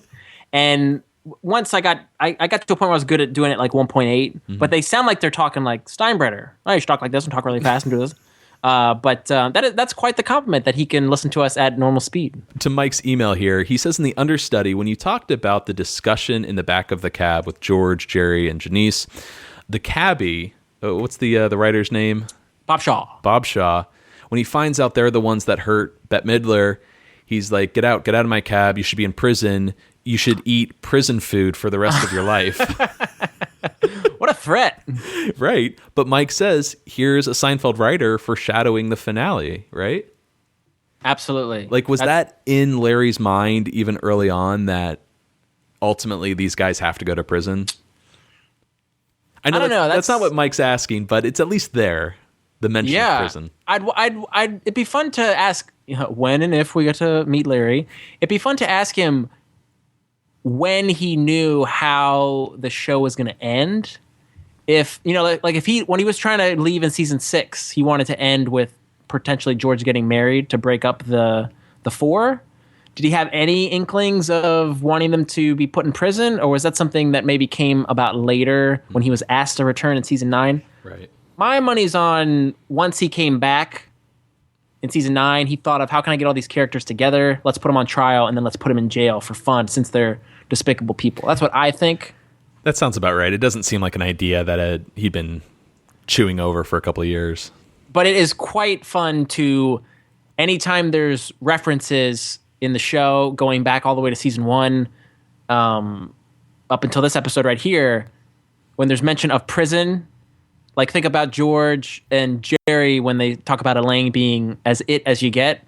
We'd have to murder the guy she's with. I have to go to prison, wear that heavy denim. There you go, yeah. And here's another example. You should be in prison. So these characters were destined to be in the Slammer. Absolutely. Nice. Thanks a lot, Mike, for writing in. Appreciate it. All right, let's move on to some more general questions. So let's move on. Questions. Oh, boy. It's a long episode. I hope you keep that one in. Let's move on to some more general questions and whatnot about Seinfeld from our listeners. We've got a bunch of emails and voicemails. First voicemail here comes from Sam from Philly. Hi, it's Sam. Sam from Philly. Remember me? The guy that didn't leave a topic or question on your voicemail. You see, I didn't realize this voicemail was for... well, whatever. Anyway, this season was fun. It was fun. So, oh boy. So, you do a season 7. If you want. It's up to you. Whatever you want to do. Either way. The ball's in your court. So, take it easy. I can visualize Sam doing that pointing mannerism, which is very suggestive while he's leaving this message. And then I'm also wondering, do you think he asked his friend for an apple prior to leaving that message? Was there an apple chew in there? Well, he asked Jerry for an apple. Oh, okay. And then he said, that's enough with the apple. Okay. That was so well done. Yeah, he's very talented. Very good. It was spot on. Again, another message on the phone. I mean, are there more out there? I can't. There are probably dozens. I don't know if we'll get dozens. I don't know if we'll get to all of them here, but love that. Thanks, Sam, for calling in. Let's play another voicemail here, Vinny. Hi, guys. First-time caller, long-time listener. This is Tony from Calgary, Alberta, Canada. I'll be visiting New York in mid-October 2016, That's in a couple weeks. And I'm wondering, besides Tom's restaurant and the Kenny Kramer tour, what else Seinfeldian should I be doing in New York City? Because... sorry, guys. I gotta go. Man, these are fantastic. If anyone had trouble hearing that, there was a knock at the door and a voice going, Chinese food. Hunky Tony. Hey. That was excellent. What comes to mind, though, he mentioned Tom's, he mentioned Kenny Kramer's reality tour. I would go to the Westway Diner.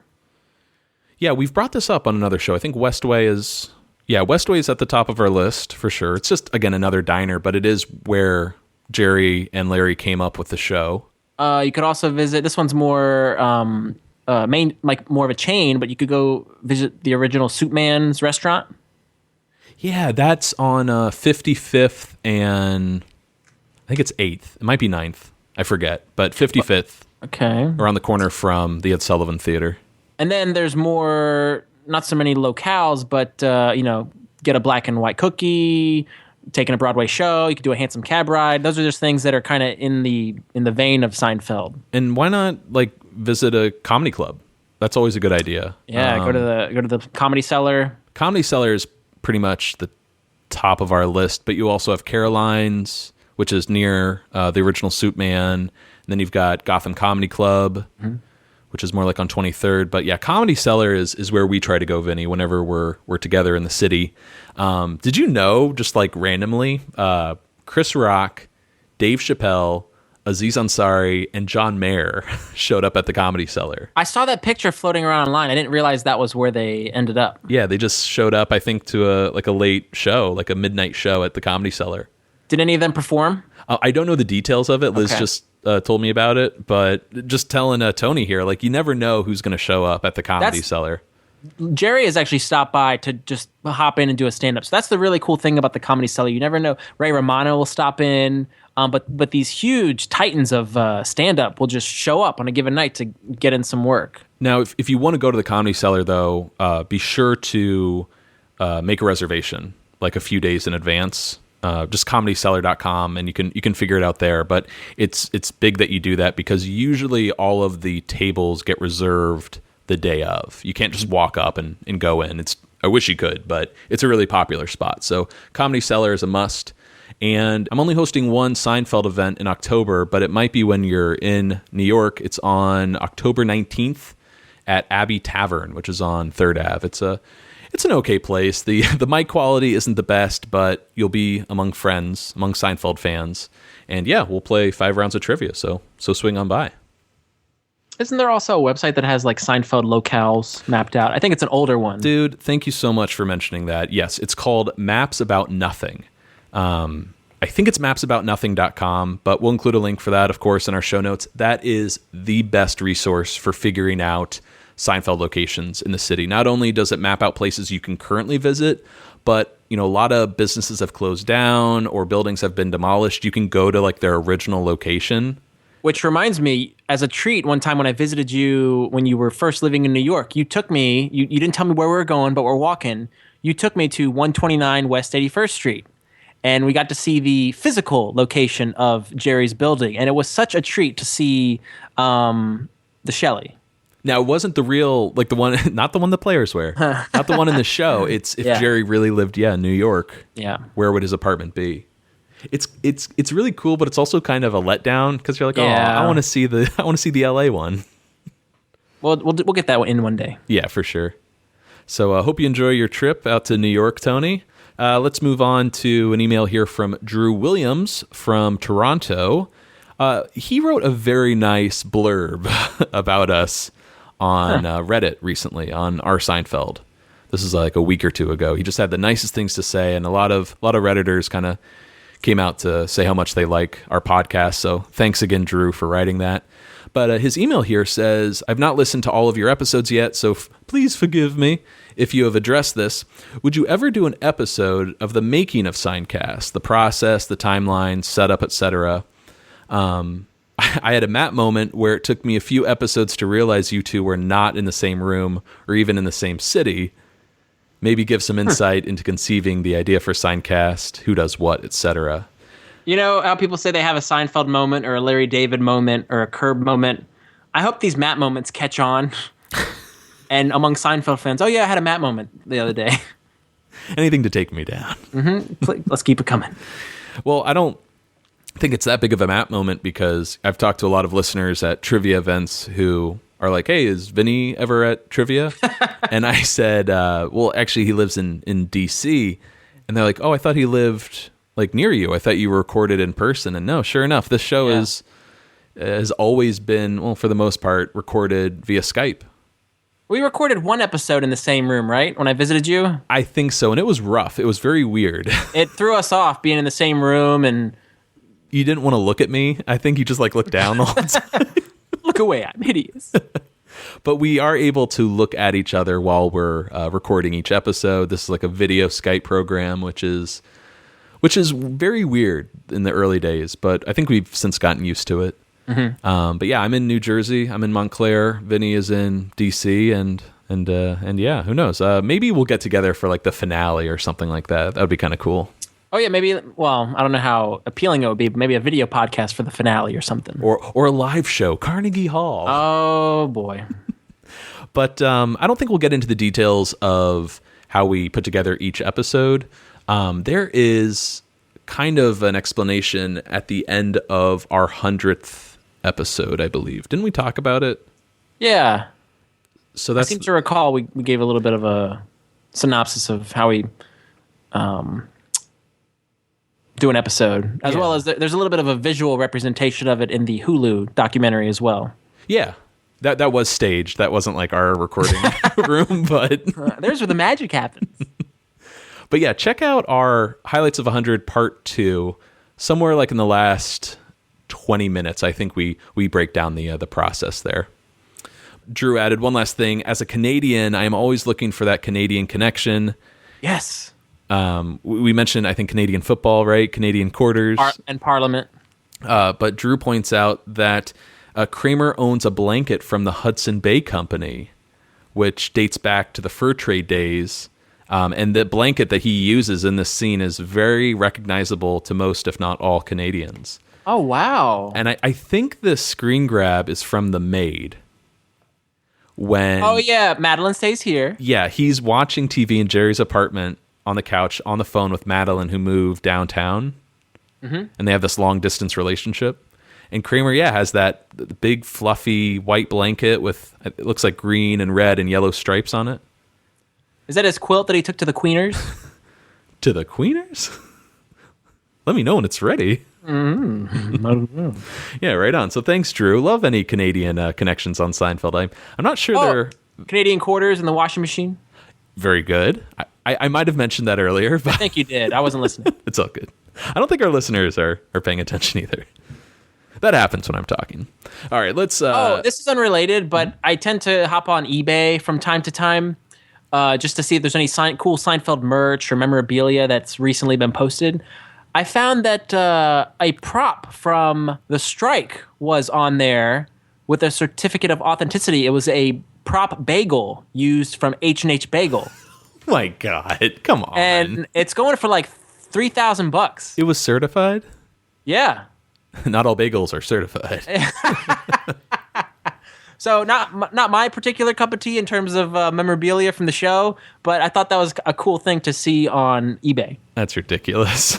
Is it the cinnamon raisin one where he's like, never thought I'd live to see the day? No, I think it's a donut. All right, let's move on to another voicemail here from a listener. His name is Adam, this listener. Adam. Hey guys, this is Adam calling from New York. Just wanted to call in for your season 6 recap show. Hope you guys are doing well. You guys are literally my favorite podcast because you guys are just awesome, and I love hearing you talk about the excruciating minutia of Seinfeld.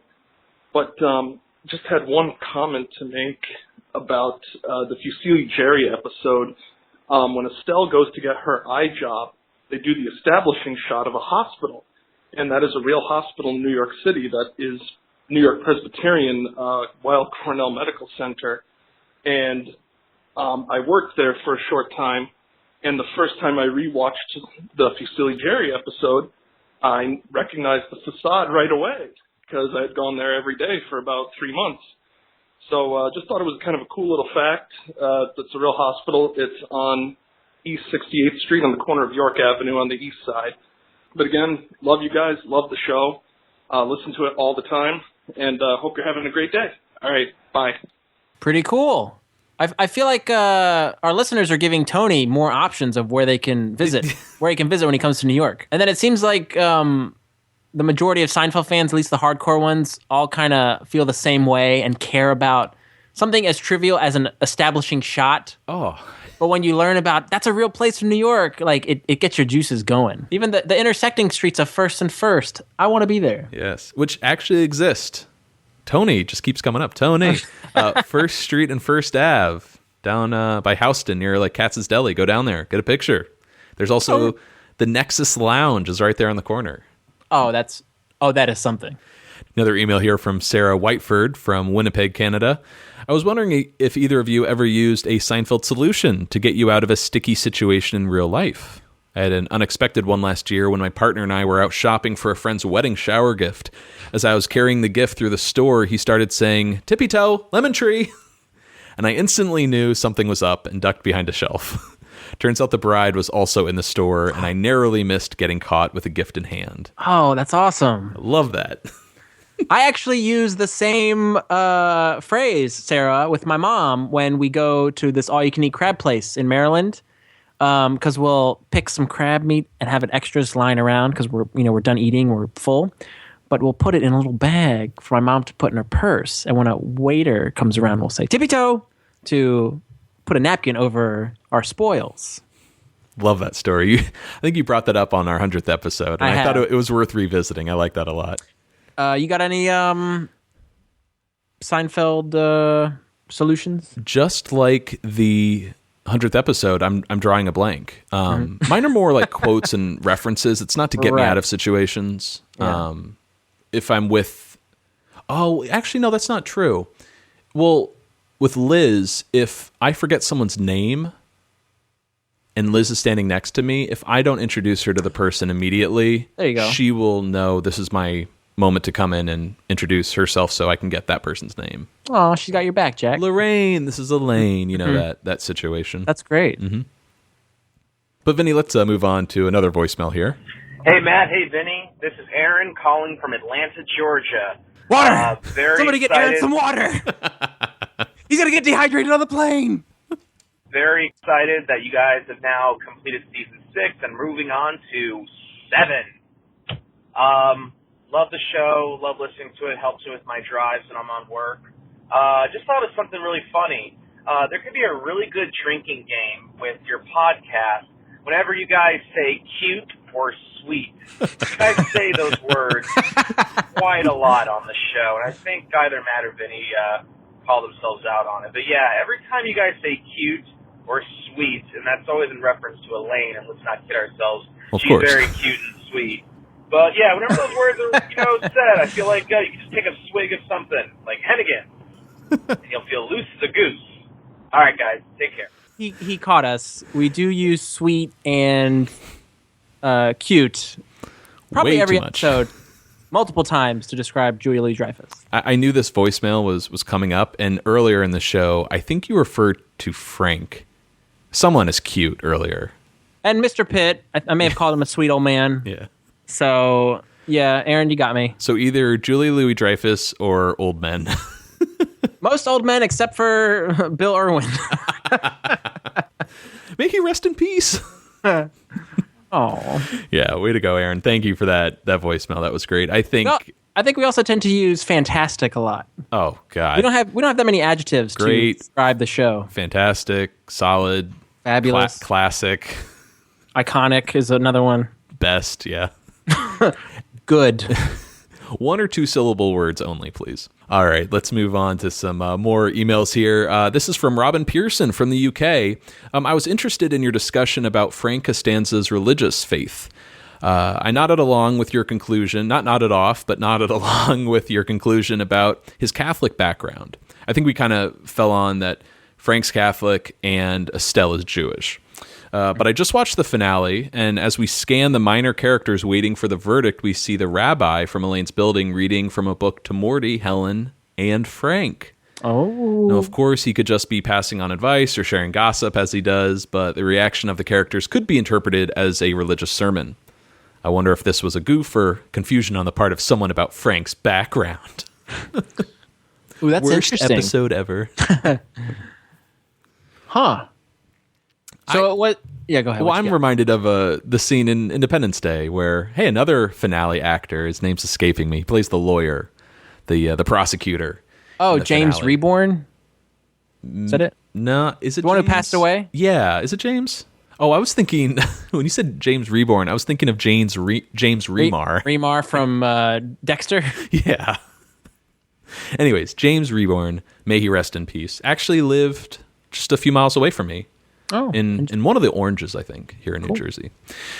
There's a scene in Independence Day when, it's like the big finale, everyone thinks they're going to die, and they're downstairs, and Judd Hirsch is like leading like a Jewish prayer. And I know where James you're going with Reborn this. is like, I'm not Jewish, and Judd Hirsch says, no one's perfect. Nice. So maybe it was one of those situations where Frank's just like, whatever, I'll pray for my son's future here. I don't care what faith it is. And that reminds me of Jerry going to visit, to sit in on a confession, and he tells the priest, I should tell you I'm Jewish. Oh, that's no sin. Oh, good. It's good. Yeah, maybe it was a sign of troubling times. Frank was just kind of looking for anything to help put his mind at ease and maybe help his son get through this trying time. He also never seemed to be that religious. Right. Like the whole deal with like the religious tchotchkes, I always thought that was either to make a buck, get away from Estelle, or to find Kim. But all three. Yeah. Cheap, lousy ways to make a buck. Next email comes from Johnny Rankin. Growing up in the 90s, this is a question for you, Vinny.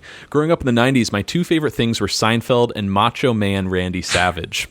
I know that's a weird combo, but inspired my question for you, which is very unique.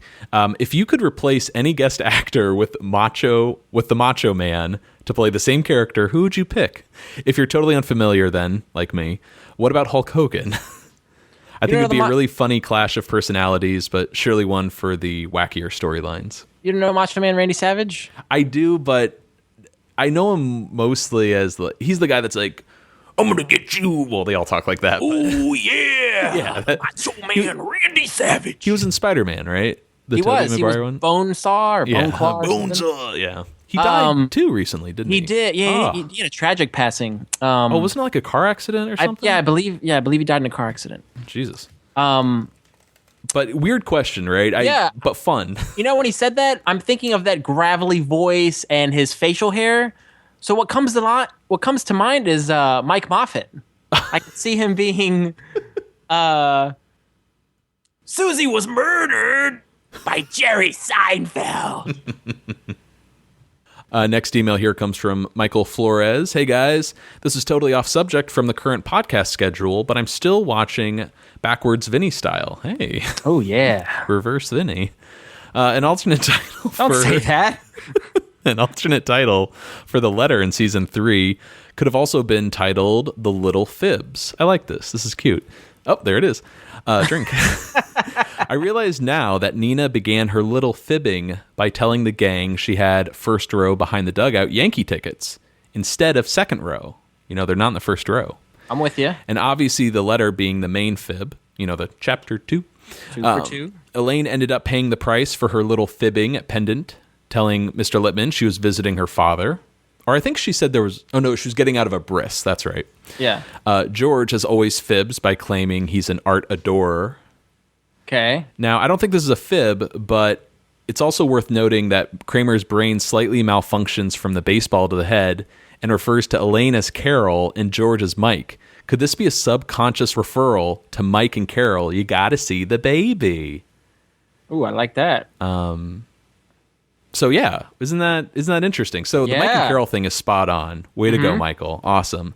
But the Little Fibs, I love that title. I like it mostly because I think we've discussed in previous episodes episode titles that are connected in some fashion. Mm-hmm. So this one we would connect with the Little Kicks. to have the little fibs and the little kicks. Absolutely. I think it's fantastic. It's pretty cool. And this is something that it's a little extra work for us each week, but I really want to do this for season 7. Like, every week come up with an alternate title. We sort of teased it in the past. Oh, yeah. But it's, I don't know, kind of gets the creative juices flowing and see who comes up with a better title. It also opens it up for the listeners to send in their suggestions. I'm down. So way to go, Michael. Thanks for the email. Can't believe it, Vinny, but we've arrived at our final voicemail for this episode. Whew. Hey, Matt. Hey, Vinny. Big fan here. This is AJ Sherman. It's been amazing to listen to you guys for the past few years. I love the way you do the show. It feels so much in the same world as Seinfeld and Curb. Which brings me to my question. Who would you like to see return and go for season 9? And if you just had to pick one, what would your dream arc be for that season? Thanks so much for all you do, and I hope to hear you guys later tonight. Have a great day. Take care. Bye. So we saved the Curb discussion for the end of... Yep. Some people don't like all the Curb discussion, so we put it at the end. But thanks for calling in, AJ. He was saying, which characters do you want to see come and go? I assume he means, like, what characters do we want to see return for season 9 and then not return for season 9? Yeah. I don't know if there's really any character that has the possibility of returning that I don't want to see. Ever since she left at the beginning of season 8, I've missed Cheryl Hines. Yeah, we'll try to also keep this spoiler free, but yeah, Cheryl has not been around the past season. Yeah, she was in that opening episode, and then she didn't appear in the later episodes. But I heard she is returning for season 9, so I cannot wait to have her back because she was such a great actress and character to have on the show, to have her kind of go back and forth with Larry. Mm-hmm. As much as I like the direction his character went, I'm really glad she's coming back. I love anytime Funkhauser's in there, right Richard there, Lewis. Dude. Any argument that Larry has with Funkhauser is just, those are my favorite moments. Yeah, love those so much. He's a zany character. That voice, that like stare of his, him and Larry, it's like they're friends, but they also don't like each other. I love that line. You pee sitting down?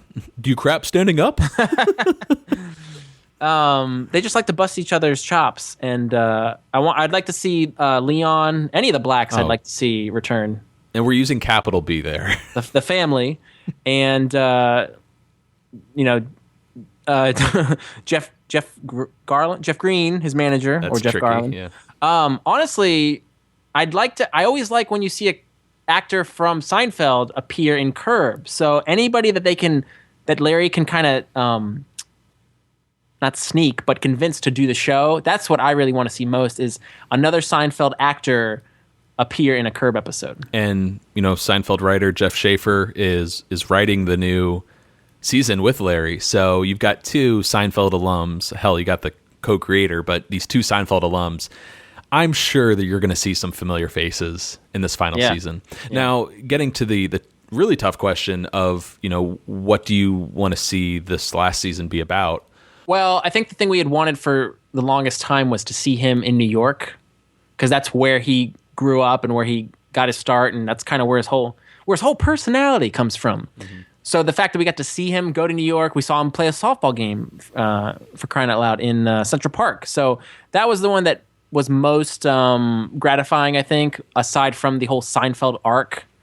I wouldn't mind seeing the characters or the actors from Seinfeld come back in some capacity, but I know they're not going to do that because it's already been done, and Larry is very original and likes to do fresh, story ideas. So, I'm just happy it's coming back. So I don't really have anything. I don't have any expectations. I'll tell you this. I think it was season 5, that finale, when I'm like, well, there's nowhere else to go. Like, Larry has hit the ceiling, and I'm not even thinking about season 6. That was a great run. And then he comes back with season 6, and that ends on a note that is so ridiculous and unexpected. It's almost like a cliffhanger. You're like, well, I can't wait to see what season 7 is. And you kind of know what it's going to be about. He still surprises you and goes in a different direction. And season 7, of course, is the Seinfeld arc. And that's like, oh my God, I can't believe this is happening. Mm-hmm. This is it. It's coming full circle. Larry returning to Seinfeld. This is the final season. And then sure enough, season 8, he goes to New York. and you're like, oh well, this is the final season. Like you can't top this. I just had an idea. Sorry to cut you off. It's a good thing. Okay, but this is I think it's a little bit meta and maybe a little cliche. But how cool would it be if Larry was approached by a network to do a sitcom based on his life as Larry the writer? So in the same way that Jerry was approached to do a show about being a comedian, like it's like Curb imitating Curb. I don't know. I'm mimicking season 4 in a way. I think you're on the right track in the sense that it has to be something very meta, like meta, where A show within a show. Within a show of a show. Like it has to be so complicated. It's like Inception, but in Seinfeld and Curb. Because I don't want to see him doing the same thing he did in season 7 with Seinfeld. You know, like where they're on a sitcom set. Maybe it could be a single camera show. Or the way he started the show in the pilot, he did a stand-up special. How about him return to stand-up? Oh, there you go. Oh, yeah. Okay, something full circle. You know, it's such a big idea to have it be, you know, a show within a show within a show within a show. I think some of the best Curb episodes and Seinfeld episodes, for that matter, were very simple. You know, very small. Yeah. And if you compare like season 1 episodes to season 8, I mean, they're night and day. I mean, there's a whole episode in season 1 about a pants tent, you know, about how it looks like you're having an erection when you sit a certain way. It's like a 5-inch bunch up here. You know, you compare that to him going to, I don't know, be in The Producers. You know, it's so different. So I wouldn't mind if season 9 was actually very small scale and just little individual stories with no through line. But I like your idea too. I think that would be very interesting. Thank you. Some way to bring it back to the beginning. And you know, it's funny, Vinny. I actually forget that we're getting another season of Curb. It's in the back of my mind. I have not really given it much thought. I know it's coming, but I'm patiently waiting. Yes. And on that topic, a lot of people write in saying that they hope we're doing Curbcast, Vinny. So just putting it out there. Would we call it Curbcast or Pod Your Enthusiasm? I don't know. What's key in that? Curb or enthusiasm? Because you call it Curb for short. Yeah, I don't know. Spitball the name. Okay. Well, our final email comes from Paul Elliott, who he gave us our first email. He's closing us out. Which new character in season 7 are you most looking forward to meeting? And which episode are you most looking forward to discussing? For Paul, he can't wait to get to Jackie Childs. That's a good pick. It's a solid pick. I think a close second might be, in terms of, you know, being iconic, maybe like the Soup Nazi. Soup Nazi, and just I'm looking at this list here. We got the Maestro. We got Ramon the pool guy. Mrs. Choate is going to come back. Stan the caddy. Stan the caddy. We got a lot of the Wigmaster. We got some good stuff coming up in season 7. My character that I'm looking forward to kind of just delving into, and it's mostly because of the quote controversy that surrounded her, was seeing Susan Ross return. Because I want to see the way Jason was misquoted in that interview, and the whole hullabaloo about it made it difficult to work with Heidi Swedberg. I just want to kind of examine that relationship between the actors more, because looking back on it, I'm like, this is perfect. He was so miserable being with this woman. I want to see that, because now we've gotten a little bit of behind the scenes regarding it, so that's what I'm looking forward to most. Yeah, you wonder if any of their personal feelings towards each other show up on screen. Mm-hmm. Yeah. That's going to be very interesting. I mean, we might be grasping at straws and seeing stuff that's not there, but you know, Jason has sort of backpedaled on a lot of his comments, saying, hey, stop ganging up on Heidi Swedberg. I loved working with her. She was great. He reneged. Right. That's a renege. But that's a good pick. I'm looking forward to that too. I've always liked Heidi Swedberg in the Susan character. I always thought she was really underrated, just because she's not eccentric and over the top like most Seinfeld characters. We're going to see Jack Klompus again. We're going to see Tony, the other mechanic. We'll get to see Arnie or Beth and David Lookner. Great stuff. Also, Jean-Paul, who Oh, Jean-Paul. I might lean more towards Paul and go with Jackie Chiles. All right, good Jackie pick. Chiles is just one of my all-time favorites. Now, a specific episode that we're looking forward to the most. Oof, that's a tough one. I'm going to go with the Sponge. I'm a big fan of the Sponge episode. That's one of the first episodes I ever saw. What about you? I'll go with the Maestro, just because I want to see Bob Cobb and I want to see Kramer and Frank playing pool in the billiard room. Oh, that's a later episode. Season 7. Oh, you're right. I think that's the doll. I'm so confused. Listen, back from our trivia days, I know episode titles were never your strong suit because that's like behind the scenes garbage trivia. That's very technical stuff. You should still know it though, which I don't. I'm trying to help you out here. Thank you. But the doll is what you want to see, right? To have that That's billiard room scene. I want pantsless guys in the billiard room. Oh man, well it's going to be a great season. I can't wait. But Vinny, that's going to bring us to the end of our season 6 recap. How do you feel? A little tired. It's obvious, right? Yeah, I don't think you've ever quoted Frank Costanza like that before. I got all this extra baggage up here. Huge thanks to all of our listeners for writing in Facebook, Twitter, Tumblr, Instagram, everyone's emails, voicemails. Right, Vinny? I mean, their continued support every single episode. Every day we hear from you guys, and we really appreciate it. Lo, these many years. Thank you so much for sticking with us for 6 seasons now. I cannot believe it. But some good news for our listeners. Usually we take about a month off or so between seasons. This time we're only taking a week off. We'll be returning on October 20th. We're just taking a week off. What episode will we be talking about when we come back? The first episode of season 7, The Engagement. We are? Yes. Really? Yes. May I ask why? But for now, I'm Matt. Congratulations. God. I'm Vinny. Signing off.